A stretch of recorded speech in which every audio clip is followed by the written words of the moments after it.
ਵਾਹਿਗੁਰੂ ਜੀ ਕਾ ਖਾਲਸਾ ਵਾਹਿਗੁਰੂ ਜੀ ਕੀ ਫਤਿਹ। ਅਸਲਾਮ ਵਾਲੇਕਮ ਆਦਾਬ ਬਰਚ ਮੈਂ ਤੁਹਾਡੀ ਹੋਸਟ ਨੀਲਮ ਕੌਰ ਤੇ ਮੈਂ ਟੀਵੀ 84 ਦੇ ਸਾਰੇ ਦਰਸ਼ਕਾਂ ਤੇ ਸਰੋਤਿਆਂ ਨੂੰ ਜੀ ਆਇਆਂ ਕਹਿੰਦੀ ਹਾਂ। ਪ੍ਰੋਗਰਾਮ ਸੱਚੋ ਸੱਚ ਵਿੱਚ ਜਿਹੜੇ ਇਸ ਪ੍ਰੋਗਰਾਮ ਨਾਲ ਦੇਸ਼ਾਂ ਵਿਦੇਸ਼ਾਂ ਤੋਂ ਜੁੜ ਚੁੱਕੇ ਨੇ ਖਾਲਸਾ ਅਫੇਅਰ ਸੈਂਟਰ ਦੇ ਸੰਚਾਲਕ ਡਾਕਟਰ ਅਮਰਜੀਤ ਸਿੰਘ ਜੀ ਸਟੂਡੀਓ 'ਚ ਮੇਰੇ ਨਾਲ ਸ਼ਾਮਲ ਨੇ। ਉਹਨਾਂ ਨਾਲ ਗੱਲਬਾਤ ਕਰਕੇ ਅੱਜ ਦੇ ਐਮਿਸ਼ੂ ਸੁਪਰ ਉਹਨਾਂ ਤੋਂ ਉਹਨਾਂ ਦਾ ਤਬਸਰਾ ਜਾਣਦੇ ਹਾਂ। ਜੀ ਡਾਕਟਰ ਸਾਹਿਬ ਵਾਹਿਗੁਰੂ ਜੀ ਕਾ ਖਾਲਸਾ ਵਾਹਿਗੁਰੂ ਜੀ ਕੀ ਫਤਿਹ। हाँ जी नीलम कौर जी ਤੁਹਾਨੂੰ ਵੀ ਤੇ ਦੁਨੀਆ ਭਰ ਚ ਬੈਠੇ ਸਾਡੇ ਬਹੁਤ ਹੀ ਪਿਆਰੇ ਸੋਹਣੇ ਸਿਆਣੇ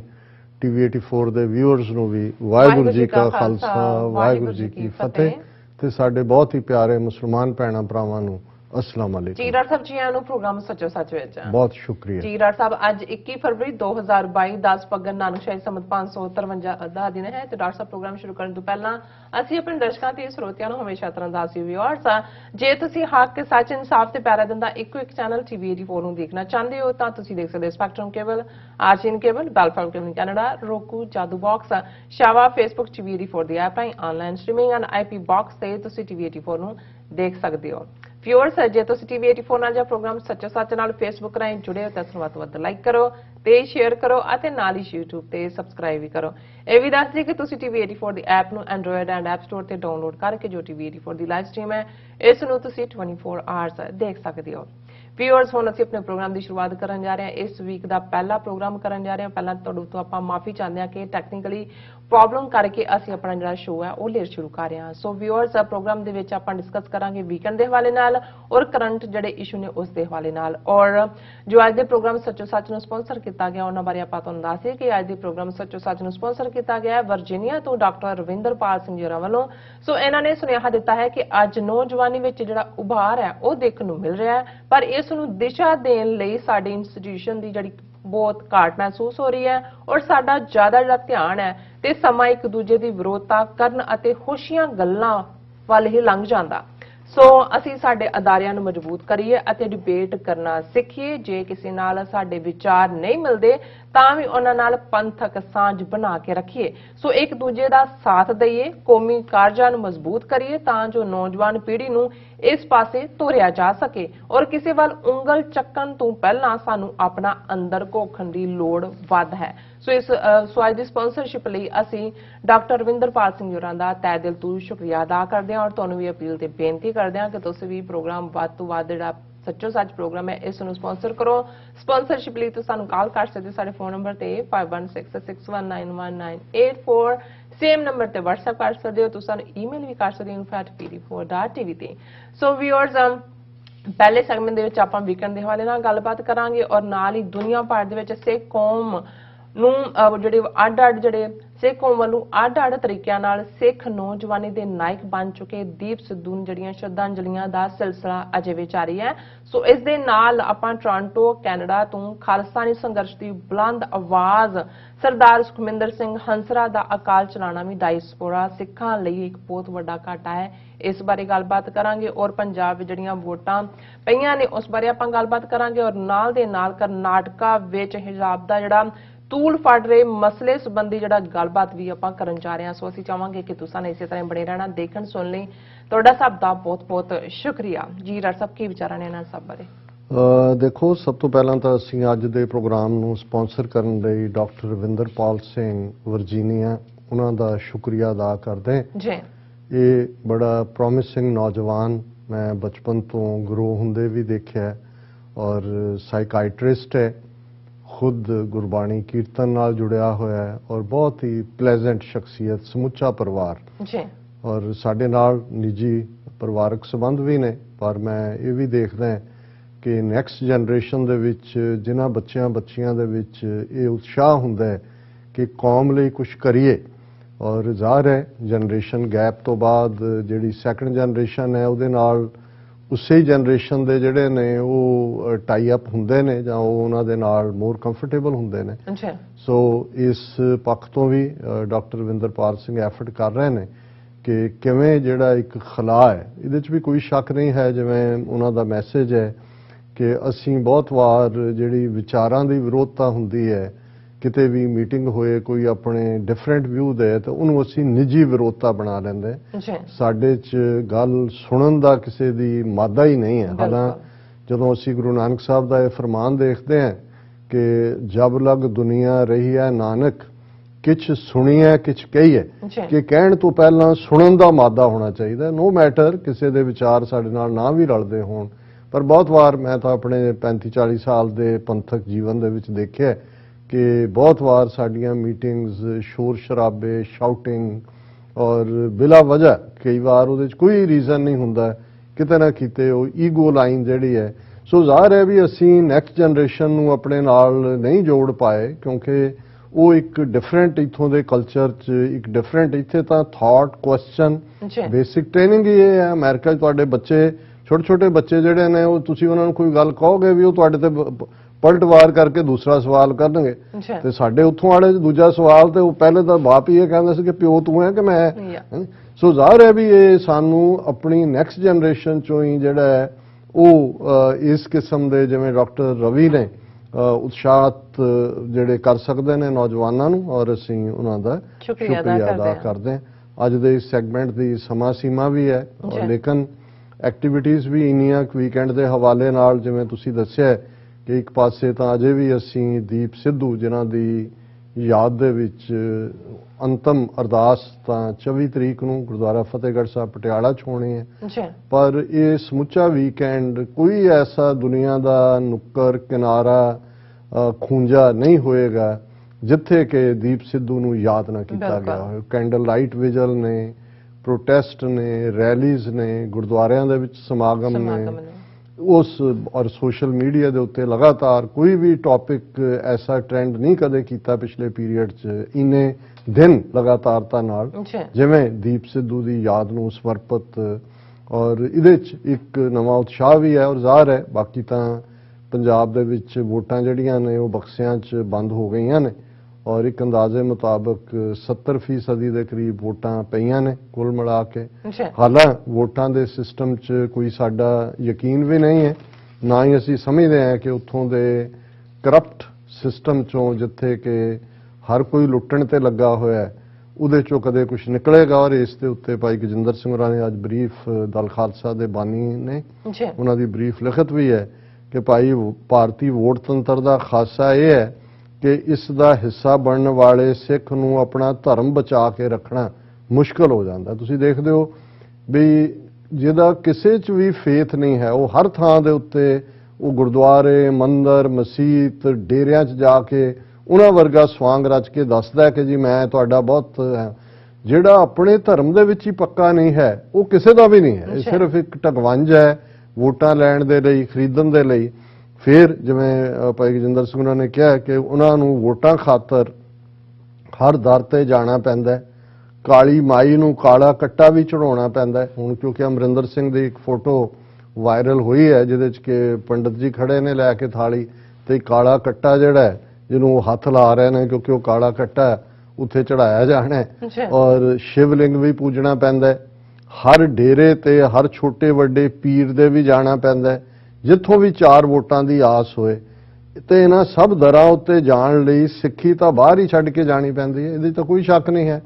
ये नहीं है कि भाई एक है किसी दे मजहब का सत्कार करना, उन्हां नूं हक देना, वो होना चाहिए, वो सिੱਖੀ दीआं बेसिक्स च है। पर ये जिहड़ा अज वोट पॉलिटिक्स दे विच हर धर्म नूं मनण वाले ने ही मजहब नूं एक मजाक बना दिता है कि वो उहदे लई ट्रेड करदे ने, उहदे लई फिर ये नहीं हुंदा भी उत्थे कोई श्रद्धा नाल जा रहे ने। चलो किसी का फेथ श्रद्धा होए वो भी समझ आ सकता है, नाल पूरी फौज कैमरामैनां दी हुंदी है, दसना यह हुंदा उन्हां लोकां नूं कि जी देखो मैं दरबार साहब भी गया, मैं दुर्गियाना मंदिर भी गया, मैं फलां हुण तां चर्चां च भी जाण लग गए, उत्थे भी जिहड़ा वो प्रेयर कराउण दे डेरियां दे उत्ते तां असीं देखिआ ही है। ऐन अखीरले दिन सौदा साहब दे डेरे ने अपने फॉलोअर्स नूं कहा कि वोटां बीजेपी ते बादल अकाली दल नूं पाओ। हुण तुसीं देखो भी उही लोग बेदबीआं दा मामला इस नूं कढ़िया होया क्रिमिनल बंदा रेपिस्ट और मर्डरर, लेकिन किवें सारी इहदी वोट सियासत ने किवें उत्थे हर एक दे इखलाक नूं किस हद तक जिहड़ा वो पहुंचा दिता है। और ये जिहड़ा जिहदे च भाई गजिंदर सिंह कहंदे ने कि सिੱਖੀ एक मर्यादा विच रहण दा नाम है ते हिंदूत्वा विच ये सब कुछ कबूल है। सिख विचारधारा कहती है कि सिख अच्छा रहे, हिंदू अच्छा रहे ते मुसलमान अच्छा मुसलमान बने, एक दूजे दे धर्म का सत्कार करो ਪਰ ਆਪਣੀਆਂ ਹੱਦਾਂ ਵਿੱਚ ਰਹਿੰਦੇ ਹੋਏ। ਤੁਸੀਂ ਜੇ ਆਪਣੇ ਧਰਮ ਦੇ ਨਾਲ ਲਾਇਲ ਨਹੀਂ ਹੋ ਤੇ ਜਿਹੜਾ ਦੂਸਰਾ ਬੰਦਾ ਉਹ ਹਿੰਦੂ ਹੈ ਜਾਂ ਮੁਸਲਮਾਨ ਹੈ ਜਾਂ ਈਸਾਈ ਹੈ, ਜਿਹੜਾ ਆਪਣੇ ਧਰਮ ਦੇ ਨਾਲ ਵਫਾਦਾਰੀ ਕਰ ਰਿਹਾ ਹੈ, ਤੁਸੀਂ ਉਹਦੀਆਂ ਭਾਵਨਾਵਾਂ ਵੀ ਨਹੀਂ ਸਮਝ ਸਕਦੇ, ਕਿਉਂਕਿ ਤੁਸੀਂ ਧਰਮ ਨੂੰ ਇੱਕ ਖੇਡ ਬਣਾਇਆ ਹੋਇਆ। ਔਰ ਅਸੀਂ ਇਹ ਦੇਖ ਰਹੇ ਹਾਂ ਕਿ ਸਿਆਸਤਦਾਨਾਂ ਨੇ ਉੱਪਰੋਂ ਥੱਲੇ ਤੱਕ ਇੱਕ ਖੇਡ ਬਣਾਈ ਹੋਈ ਹੈ। ਔਰ ਇਸ ਦੇ ਨਾਲ ਨਾਲ ਅਸੀਂ ਜਿੱਥੇ ਪੰਜਾਬ ਦੇ ਵਿੱਚ ਰਿਜ਼ਲਟਸ ਤਾਂ ਸ਼ਾਇਦ 10 ਮਾਰਚ ਨੂੰ ਨੇ, ਉਹਨਾਂ ਨਾਲ ਸਾਡਾ ਕੋਈ ਬਹੁਤਾ ਨਹੀਂ ਹੈ ਸਰੋਕਾਰ, ਲੇਕਿਨ ਇਹਦੇ 'ਚ ਕੋਈ ਸ਼ੱਕ ਨਹੀਂ ਹੈ ਕਿ ਦੀਪ ਸਿੱਧੂ ਦੇ ਚਲੇ ਜਾਣ ਤੋਂ ਬਾਅਦ ਅਮਰਗੜ੍ਹ, ਜਿੱਥੋਂ ਸਰਦਾਰ ਸਿਮਰਨਜੀਤ ਸਿੰਘ ਮਾਨ ਚੋਣ ਲੜ ਰਹੇ ਨੇ, ਉਸ ਦੇ ਉੱਤੇ ਫੋਕਸ ਹੋਇਆ। ਵੱਡੀ ਗਿਣਤੀ ਦੇ ਵਿੱਚ ਵਰਕਰ ਔਰ ਜਿਹੜੇ ਖਾਸ ਤੌਰ ਤੇ ਜਜ਼ਬਾਤੀ ਸਿੱਖ ਜਿਹੜੇ ਇਹ ਸਾਰੇ ਦੌਰ ਦੇ ਵਿੱਚ ਹਲੂਣੇ ਗਏ ਕਿ ਭਾਈ ਇਹ ਦੀਪ ਸਿੱਧੂ ਜਿਹੜਾ ਸੱਚਮੁੱਚ ਇੱਕ ਨਾਇਕ ਬਣ ਕੇ ਉੱਭਰਿਆ, ਜਿਵੇਂ ਤੁਸੀਂ ਕਿਹਾ। ਔਰ ਉਹਦੇ ਜੀਵਨ ਇਹ ਵੀ ਹੋਇਆ ਕਿ ਅਮਰਗੜ੍ਹ ਹਲਕੇ ਦਾ ਜਿਹੜਾ ਸੰਯੁਕਤ ਕਿਸਾਨ ਮੋਰਚੇ ਦਾ ਉਮੀਦਵਾਰ ਸੀ, ਉਹ ਮਾਨ ਸਾਹਿਬ ਦੇ ਹੱਕ 'ਚ ਬੈਠ ਗਿਆ। ਬਾਕੀ ਉੱਥੇ ਕੀ ਹੋਏਗਾ, ਜਿਵੇਂ ਅਸੀਂ ਕਿਹਾ ਕਿ ਵੀ ਸਾਰੇ ਦੇ ਸਾਰੇ ਵੀ 117 ਦੇ 117 ਵੀ ਜਿੱਤ ਜਾਣ ਤੁਹਾਡੇ ਸੋਚ ਵਾਲੇ, ਤਾਂ ਉਸ ਸਿਸਟਮ 'ਚੋਂ ਕੱਢਣ ਪਾਉਣ ਨੂੰ ਕੁਝ ਨਹੀਂ ਹੈ। ਔਰ ਲੇਕਿਨ ਜਿਵੇਂ ਅਸੀਂ ਇਹ ਦੇਖਦੇ ਹਾਂ ਕਿ ਭਾਈ ਸਾਰੇ ਪਾਸੇ ਸਮਾਗਮ ਹੋ ਰਹੇ ਸਨ, ਸੋ ਈਸਟ ਕੋਸਟ ਸਿੱਖ ਕੋਆਰਡੀਨੇਸ਼ਨ ਕਮੇਟੀ ਵੱਲੋਂ ਸਮੁੱਚਾ ਇੱਕ ਸਾਂਝਾ ਫੰਕਸ਼ਨ ਬੀਤੇ ਕੱਲ ਗੁਰਦੁਆਰਾ ਸਾਹਿਬ ਕਾਟਰੇਟ, ਦਸ਼ਮੇਸ਼ ਦਰਬਾਰ ਕਾਟਰੇਟ, ਉਸ ਦੇ ਵਿੱਚ ਰੱਖਿਆ ਗਿਆ ਸੀ, ਕਿਉਂਕਿ 9 ਅਪ੍ਰੈਲ ਨੂੰ ਕੈਪੀਟਲ ਹਿੱਲ ਤੇ ਪੈਰੇਡ ਹੈ, ਉਸ ਦੀ ਮੀਟਿੰਗ ਵੀ ਆਫਟਰਨੂਨ ਸੀ। ਸੋ ਉਸ ਦੀਵਾਨ 'ਚ ਸਾਨੂੰ ਵੀ ਸੰਗਤ ਦੇ ਨਾਲ ਦੀਦਾਰ ਕਰਨ ਦਾ ਮੌਕਾ ਵੀ ਬਣਿਆ, ਵਿਚਾਰ ਸਾਂਝੇ ਕਰਨ ਦਾ ਮੌਕਾ ਵੀ ਬਣਿਆ। ਔਰ ਜਜ਼ਬਾਤ ਜਿਹੜੇ ਨੇ ਉਹ ਦੇਖਿਆ ਹੀ ਬਣਦੇ ਨੇ। ਔਰ ਲੰਬਾ ਵਕਤ ਬੇਸ਼ੱਕ ਜਿੰਨਾ ਮਰਜ਼ੀ ਦੀਵਾਨ ਹੋਣ ਹਰ ਕੋਈ, ਔਰ ਤੁਸੀਂ ਸੋਸ਼ਲ ਮੀਡੀਆ ਤੇ ਵੀ ਦੇਖਦੇ ਹੋ ਕਿ ਕੋਈ ਵੀ ਦੀਪ ਸਿੱਧੂ ਨਾਲ ਸੰਬੰਧਿਤ ਜਾਂ ਜੋ ਕਿ ਘਟਨਾਕ੍ਰਮ ਨਾਲ ਸੰਬੰਧਿਤ ਕੋਈ ਵੀਡੀਓ ਆਉਂਦੀ ਹੈ ਤੇ ਉਸ ਦੇ ਹਜ਼ਾਰਾਂ ਵਿਊਅਰਸ ਔਰ ਹਜ਼ਾਰਾਂ ਉਸ ਦੇ ਉੱਤੇ ਕਮੈਂਟ ਹੁੰਦੇ ਨੇ। ਸਾਡੀ ਜਿਹੜੀ ਪ੍ਰੈਜੈਂਟੇਸ਼ਨ ਵੀ ਸੀ ਉੱਥੇ, ਉਸ ਨੂੰ ਦਰਸ਼ਕਾਂ ਵੱਲੋਂ ਕਾਫੀ ਪਸੰਦ ਕੀਤਾ ਗਿਆ। ਅਮਰਵੀਰ ਸਿੰਘ ਹੋਰਾਂ ਨੇ ਆ ਕੇ ਅਪਲੋਡ ਨੂੰ ਕਰ ਦਿੱਤਾ ਸੀ। ਔਰ ਇਸ ਤੋਂ ਬਾਅਦ ਕਿਉਂਕਿ ਸਬਰੰਗ ਟੀਵੀ ਵੱਲੋਂ ਇੱਕ ਪ੍ਰੋਗਰਾਮ ਇੱਥੇ ਰੱਖਿਆ ਗਿਆ ਸੀ ਸ਼ਾਮ ਨੂੰ ਉਹਨਾਂ ਦੇ ਸਟੂਡੀਓ ਦੇ ਵਿੱਚ, ਜਿਹਦੇ 'ਚ ਕਿ ਇੱਕ ਨਾਮੀ ਸੱਜਣ ਹਸਨ ਜਲੀਲ, ਜਿਹੜੇ ਬਹੁਤ ਵੱਡੇ ਕਮੈਂਟੇਟਰ ਕ੍ਰਿਕਟ ਦੇ ਰਹੇ, 25-30 ਸਾਲ ਪਾਕਿਸਤਾਨ ਦੇ ਰੇਡੀਓ ਟੀਵੀ ਦੇ ਨਾਲ ਉਹ ਜੁੜੇ ਰਹੇ,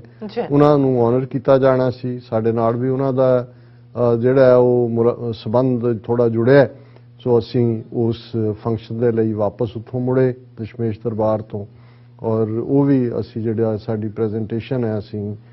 ਇੱਕ ਅੱਧੇ ਦਿਨ ਦੇ ਵਿੱਚ ਦਰਸ਼ਕਾਂ ਦੇ ਰੂਬਰੂ ਕਰਾਂਗੇ। ਬੜਾ ਕਾਮਯਾਬ ਫੰਕਸ਼ਨ ਸੀ ਔਰ ਚੰਗਾ ਲੱਗਦਾ ਜਿੱਥੇ ਬਹੁਤ ਸਾਰੇ ਅਦਬ ਵਾਲੇ ਲੋਕ ਜਿਹੜੇ ਲਿਟਰੇਚਰ ਨੂੰ ਸਮਝਦੇ ਨੇ, ਜਿਹੜੇ ਸੈਂਸਿਟੀਵਿਟੀਜ਼ ਨੂੰ, ਇੰਟੈਲੈਕਚੁਅਲ ਬਹੁਤ ਵਾਰੇ ਹੁੰਦਾ ਵੀ ਭੀੜਾਂ ਤਾਂ ਬਹੁਤ, ਤੁਸੀਂ ਜਿੱਥੇ ਮਰਜ਼ੀ ਮੇਲਿਆਂ 'ਚ ਚਲੇ ਜਾਓ ਭੀੜਾਂ ਹੀ ਹੁੰਦੀਆਂ ਨੇ, ਪਰ ਇੱਕ ਕਲੋਜ਼ ਸੈਟਿੰਗ 'ਚ ਜਿੱਥੇ ਅਦਬ ਨੂੰ ਮੰਨਣ ਵਾਲੇ ਲੋਕ ਹੋਣ। ਔਰ ਹਸਨ ਜਲੀਲ ਸਾਹਿਬ ਬੜੇ ਹੀ ਜਿਹੜੀ ਹੈ ਨਿਹਾਇਤ ਹੰਬਲ ਸ਼ਖਸੀਅਤ ਨੇ, ਔਰ ਉਹਨਾਂ ਨੇ ਐਪਰੀਸ਼ੀਏਟ ਕੀਤਾ ਕਿ ਭਾਈ ਜਿਹੜਾ ਹੈ ਜਿਸ ਅੰਦਾਜ਼ ਦੇ ਵਿੱਚ, ਔਰ ਇਹੀ ਨਹੀਂ ਹੈ, ਮੈਂ ਦੇਖ ਰਿਹਾ ਸੀ ਜਿਹੜੀ ਬੀਬੀ ਕੰਡਕਟ ਕਰ ਰਹੇ ਸੀ ਐਜ਼ ਏ ਐਂਕਰ ਉਸ ਸਾਰੇ ਪ੍ਰੋਗਰਾਮ ਨੂੰ, ਉਹ ਦੱਸ ਰਹੇ ਸੀ ਜੀ ਕਿ ਅਸੀਂ ਪਿੱਛੇ ਹੀ ਨਨਕਾਣਾ ਸਾਹਿਬ ਜਾ ਕੇ ਆਏ ਹਾਂ ਸਾਡੀ ਟੀਮ, ਔਰ ਉਹ ਇੰਨੇ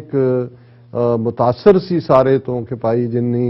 ਜਿੰਨਾ ਪਿਆਰ, ਆਓ ਭਾਗਤ, ਲੰਗਰ ਔਰ ਖੂਬਸੂਰਤੀ। ਸੋ ਮੈਂ ਸਮਝਦਾ ਵੀ ਇਹ ਜਿਵੇਂ ਜਿਵੇਂ ਬਾਬੇ ਨਾਨਕ ਦੀ ਰਹਿਮਤ ਹੋ ਰਹੀ ਹੈ, ਇਹ ਜਿਹੜੀਆਂ ਸਾਂਝਾਂ ਨੇ ਉਸ ਧਰਤੀ ਤੇ, ਔਰ ਗੁਰੂ ਨਾਨਕ ਸਭ ਦੇ ਸਾਂਝੇ ਨੇ। ਸਾਡਾ ਕੋਈ ਠੀਕ ਹੈ ਸਿੱਖ ਧਰਮ ਦੇ ਪਹਿਲੇ ਗੁਰੂ ਨੇ, ਪਰ ਗੁਰੂ ਨਾਨਕ ਹਰ ਇੱਕ ਦੇ ਨੇ। ਔਰ ਇਹੀ ਕਾਰਨ ਸੀ ਕਿ ਉਸ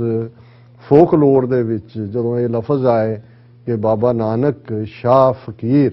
ਸਿੱਖ ਕਾ ਗੁਰੂ, ਮੁਸਲਮਾਨ ਕਾ ਪੀਰ, ਸੋ ਅਸੀਂ ਜਿਹੜਾ ਇਹ ਸਾਰੇ ਤੋਂ, ਔਰ ਅੱਜ ਦੀ ਐਕਟੀਵਿਟੀ 'ਚ ਸਾਨੂੰ 2 ਦਿਨ ਪਹਿਲਾਂ ਇਸ ਨਿਊਯਾਰਕ ਦੀਆਂ ਮੁਸਲਮਾਨ ਜਥੇਬੰਦੀਆਂ ਨੇ ਸੰਪਰਕ ਕੀਤਾ ਸੀ ਕਿ ਜੋ ਕੁਝ ਕਰਨਾਟਕਾ ਦੇ ਵਿੱਚ ਚੱਲ ਰਿਹਾ ਹੈ ਹਿਜਾਬ ਦੇ ਹਵਾਲੇ ਨਾਲ, ਜਿਹਦੀ ਸ਼ੁਰੂਆਤ ਇੱਕ ਐਜੂਕੇਸ਼ਨ ਇੰਸਟੀਟਿਊਸ਼ਨ ਵੱਲੋਂ ਬੈਨ ਤੇ ਹੋਈ ਹਿਜਾਬ ਤੇ, ਔਰ ਫਿਰ ਚਲਦੇ ਚਲਦੇ ਇਸ ਵੇਲੇ ਇਸ਼ੂ ਇਸ ਕਿਸਮ ਦਾ ਬਣ ਗਿਆ ਕਿ ਕਰਨਾਟਕਾ ਹਾਈ ਕੋਰਟ ਦੇ ਵਿੱਚ ਸੁਣਵਾਈ ਚੱਲ ਰਹੀ ਹੈ। ਸਰਕਾਰ ਜਿਹੜੀ ਹੈ ਉਹ ਬੀਜੇਪੀ ਦੀ ਹੈ, ਉਹ ਹਿਜਾਬ ਤੇ ਪਾਬੰਦੀ ਲਾਉਣ ਦੇ ਲਈ, ਕਿਉਂਕਿ ਅਲਟੀਮੇਟਲੀ ਉਹਨਾਂ ਨੇ ਜਿਹੜਾ ਮੁਸਲਿਮ ਪਰਸਨਲ ਲਾਅ ਉਹਨੂੰ ਖਤਮ ਕਰਨਾ ਔਰ ਯੂਨੀਫਾਰਮ ਸਿਵਲ ਕੋਡ ਉਹ ਲਿਆਉਣਾ ਚਾਹੁੰਦੇ ਨੇ। ਔਰ ਅੱਜ ਦੀਆਂ ਖਬਰਾਂ 'ਚ ਇਹ ਵੀ ਹੈ ਕਿ ਭਾਈ ਉੱਥੇ ਇੱਕ ਬਜਰੰਗ ਦਲ ਦੇ ਕਿਸੇ ਐਕਟਿਵਿਸਟ ਦੀ ਸਟੈਬਿੰਗ ਹੋਈ। ਉਸ ਤੋਂ ਬਾਅਦ ਦੰਗਿਆਂ ਦਾ ਡਰ ਹੈ। ਇਸ ਵੇਲੇ ਕਰਨਾਟਕਾ ਦੇ ਵਿੱਚ ਇੱਕ ਭਿਆਨਕ ਮਾਹੌਲ ਬਣਿਆ ਹੋਇਆ, ਔਰ ਇਕੱਲਾ ਕਰਨਾਟਕਾ ਨਹੀਂ, ਕਿਉਂਕਿ यूपी ਦੇ ਵਿੱਚ ਅਜੇ ਕੁਝ ਚਰਨਾਂ ਦੀਆਂ ਵੋਟਾਂ ਬਾਕੀ ਨੇ, ਔਰ ਇਹ ਬੀਜੇਪੀ ਜਿਹੜੀ ਹਰ ਫਰੰਟ ਤੇ ਫੇਲ ਹੋਈ ਹੈ, ਕੋਵਿਡ ਦੇ ਚੱਲਦੇ ਆ, ਇਕਨੋਮੀ, ਬੇਰੁਜ਼ਗਾਰੀ। ਸੋ ਇਹ ਜਿਹੜਾ ਮਜ਼ਹਬ ਹੁੰਦਾ ਹੈ, ਇਹ ਸੌਖਾ ਤਰੀਕਾ ਹੁੰਦਾ ਹੈ, ਤੁਸੀਂ ਕਿਤੇ ਵੀ ਫਿਰਕੂ ਨਫ਼ਰਤ ਪੈਦਾ ਕਰ ਦਿਓ। ਔਰ ਇਹ ਹਰ ਜ਼ਮਾਨੇ ਦੇ ਵਿੱਚ ਜੇ ਅਸੀਂ ਉਸ ਖਿੱਤੇ ਦੀ ਹਿਸਟਰੀ ਦੇਖੀਏ ਤੇ ਜਦੋਂ ਤੁਸੀਂ ਭੜਕਾਣਾ ਹੈ, ਉਹ ਏਜੰਸੀਆਂ ਆਪਣੇ ਕੰਮ ਤੇ ਲੱਗੀਆਂ ਹੁੰਦੀਆਂ ਨੇ, ਔਰ ਉਸ ਕਿਸਮ ਦਾ ਹੀ ਵਰਤਾਰਾ ਇਹ ਲੱਗਦਾ ਹੈ ਵੀ ਹਿਜਾਬ ਦੇ ਇਸ਼ੂ ਨੂੰ ਜਿਸ ਲੈਵਲ ਤੱਕ ਬਿਲਕੁਲ ਨਫ਼ਰਤ ਨਾਲ ਜੋੜ ਕੇ, ਔਰ ਉਸ ਸਾਰੇ ਨੂੰ ਬੀਜੇਪੀ ਨੂੰ ਲੱਗਦਾ ਹੈ ਕਿ ਭਾਈ ਇਹ ਧਰਮ ਦਾ ਮਾਮਲਾ ਹੈ ਕਿ ਵੀ ਤੁਸੀਂ ਉਸ ਦੇ ਥੱਲੇ ਲੋਕਾਂ ਦੀਆਂ ਵੋਟਾਂ ਲੈ ਸਕਦੇ ਹੋ। ਔਰ ਇਕੱਲਾ ਇਹੀ ਨਹੀਂ, ਕਿਵੇਂ ਹੁਣ ਮੋਦੀ, ਕਿਉਂਕਿ ਬੀਜੇਪੀ ਦਾ ਯੂਪੀ ਦੇ ਵਿੱਚ ਇਸ ਵੇਲੇ ਗ੍ਰਾਫ ਥੱਲੇ ਨੂੰ ਜਾ ਰਿਹਾ, ਔਰ ਮੋਦੀ ਉੱਥੇ ਖਲੋ ਕੇ ਯੂਪੀ 'ਚ ਪ੍ਰਚਾਰ ਕਰਦੇ ਹਨ, ਕਿਉਂਕਿ 2008 ਦੇ ਵਿੱਚ ਅਹਿਮਦਾਬਾਦ 'ਚ ਬੰਬ ਧਮਾਕੇ ਹੋਏ ਸੀ, ਔਰ ਉਹਨਾਂ ਦੇ ਜਿਹੜੇ ਦੋਸ਼ੀ ਬਣਾਏ ਗਏ, ਜੋ ਵੀ ਉੱਥੇ ਕਿਵੇਂ ਦੋਸ਼ੀ ਬਣਾਏ ਜਾਂਦੇ ਨੇ ਹਰ ਇੱਕ ਨੂੰ ਪਤਾ ਹੈ। ਉਹਨਾਂ ਦੇ ਵਿੱਚ ਅਸੀਂ ਦੇਖਦੇ ਹਾਂ ਕਿ ਭਾਈ ਆਲਮੋਸਟ ਜਿਹੜੇ ਕੁੱਲ ਨੰਬਰ 38 ਮੁਸਲਮਾਨਾਂ ਨੂੰ ਫਾਂਸੀ ਦਾ ਆਰਡਰ ਜੱਜ ਵੱਲੋਂ ਦਿੱਤਾ ਗਿਆ। ਹੁਣ ਜ਼ਾਹਰ ਹੈ ਕਿ ਵੀ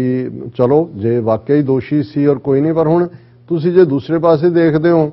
ਕਿ ਨਵੰਬਰ 1984 ਚ ਹਜ਼ਾਰਾਂ ਸਿੱਖ ਮਾਰੇ ਜਾਂਦੇ ਨੇ, ਅਸੀਂ 36-37 ਸਾਲ ਬਾਅਦ ਵੀ ਇਨਸਾਫ ਦੀ ਮੰਗ ਕਰ ਰਹੇ ਹਾਂ ਕਿ ਭਾਈ ਦੋਸ਼ੀਆਂ ਨੂੰ ਸਜ਼ਾ ਦਿਓ। ਉਸੇ ਗੁਜਰਾਤ 2002 ਚ ਹਜ਼ਾਰਾਂ ਮੁਸਲਮਾਨ ਮਾਰੇ ਜਾਂਦੇ ਨੇ, ਉਹੀ ਮੋਦੀ ਅਮਿਤ ਸ਼ਾਹ ਦੀ ਨਿਗਰਾਨੀ ਥੱਲੇ, ਔਰ ਉਹ ਕਿੱਥੋਂ ਤੱਕ ਪਹੁੰਚ ਗਏ ਨੇ, ਹਿਰਦੇ ਸਮਰਾਟ ਬਣ ਕੇ। ਸੋ ਕੱਲਾ ਇਹੀ ਨਹੀਂ ਕਿ ਭਾਈ ਉੱਥੇ ਇਹ ਵਾਪਰਿਆ, ਇਸ ਈਵਨ ਜਜਮੈਂਟ ਨੂੰ ਮੋਦੀ ਕਿਵੇਂ ਜਿਹੜਾ ਯੂਪੀ ਦੇ ਵਿੱਚ ਨਫ਼ਰਤ ਦੇ ਪ੍ਰਚਾਰ ਲਈ ਔਰ ਮੁਸਲਮਾਨਾਂ ਦੇ ਖਿਲਾਫ ਜੋ ਮਾਹੌਲ ਸਿਰਜਿਆ ਜਾ ਰਿਹਾ ਹੈ, ਮੋਦੀ ਉੱਥੇ ਖਲੋ ਕੇ ਕਹਿੰਦਾ ਉਹਦੇ 'ਚ ਹੁਣ ਜਿਹੜੀ ਪਾਰਟੀ ਚੈਲੰਜ ਦੇ ਰਹੀ ਹੈ ਬੀਜੇਪੀ ਨੂੰ ਯੂਪੀ 'ਚ, ਅਭਿਲੇਖ ਯਾਦਵ ਦੀ ਪਾਰਟੀ, ਸਮਾਜਵਾਦੀ ਪਾਰਟੀ, ਉਹਨਾਂ ਦਾ ਜਿਹੜਾ ਚੋਣ ਨਿਸ਼ਾਨ ਹੈ ਉਹ ਸਾਈਕਲ ਹੈ।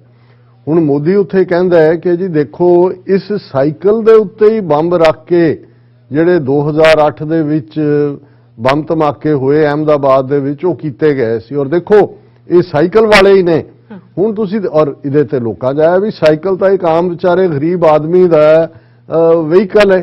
ਕਿਸਾਨ ਦਾ ਹੈ, ਗਰੀਬ ਦਾ ਹੈ, ਬੱਚਿਆਂ ਨੂੰ ਛੱਡਣ ਸਕੂਲੇ ਬੱਚੀਆਂ, ਦੂਜੇ ਜਿਹੜੇ ਕੋਈ ਕਾਰਾਂ, ਸਕੂਟਰ, ਮੋਟਰਸਾਈਕਲਾਂ ਤੇ ਨਹੀਂ ਨੇ। ਸੋ ਇਸ ਹੱਦ ਤੱਕ ਜਾ ਕੇ, ਔਰ ਮੋਦੀ ਈਵਨ ਉੱਥੇ ਕਹਿ ਰਿਹਾ ਜੀ ਮੈਂ ਤਾਂ ਜਦੋਂ 2008 'ਚ ਹੋਇਆ, ਮੈਂ ਤਾਂ ਉਸ ਮਿੱਟੀ ਨੂੰ ਮੱਥੇ ਨਾਲ ਲਾਇਆ, ਮੈਂ ਉਹਨੂੰ ਉਸ ਦਿਨ ਨੂੰ ਕਦੇ ਨਹੀਂ ਭੁੱਲ ਸਕਦਾ ਜਦੋਂ ਲੜੀਵਾਰ ਹਮਲਿਆਂ ਦੇ ਪੀੜਤਾਂ ਦੇ ਖੂਨ ਨਾਲ ਧਰਤੀ ਲਾਲ ਹੋ ਗਈ, ਮੇਰੇ ਅਥਰੂ ਆਪ ਮੁਹਾਰੇ ਵਗ ਰਹੇ ਸੀ, ਮੈਂ ਉਸ ਦਿਨ ਖੂਨ ਨਾਲ ਭਿੱਜੀ ਮਿੱਟੀ ਚੁੱਕ ਕੇ ਸਹੁੰ ਚੁੱਕੀ ਕਿ ਮੇਰੀ ਸਰਕਾਰ ਇਹਨਾਂ ਅੱਤਵਾਦੀਆਂ ਨੂੰ ਪਤਾਲ ਤੋਂ ਵੀ ਲੱਭ ਕੇ ਸਜ਼ਾਵਾਂ ਦੇਵੇਗੀ। ਔਰ ਉਹਨਾਂ ਨੇ ਕਿਹਾ ਕਿ ਭਾਈ ਹੁਣ ਉਹਨਾਂ ਨੂੰ ਸਜ਼ਾ ਮਿਲ ਗਈ ਹੈ, ਔਰ ਇਹ ਜਿਹੜੇ ਸਾਰੇ ਨੇ ਉਹ ਸਮਾਜਵਾਦੀ ਪਾਰਟੀ ਦੇ ਉੱਤੇ ਜਿਹੜੀ ਹੈ ਉਹ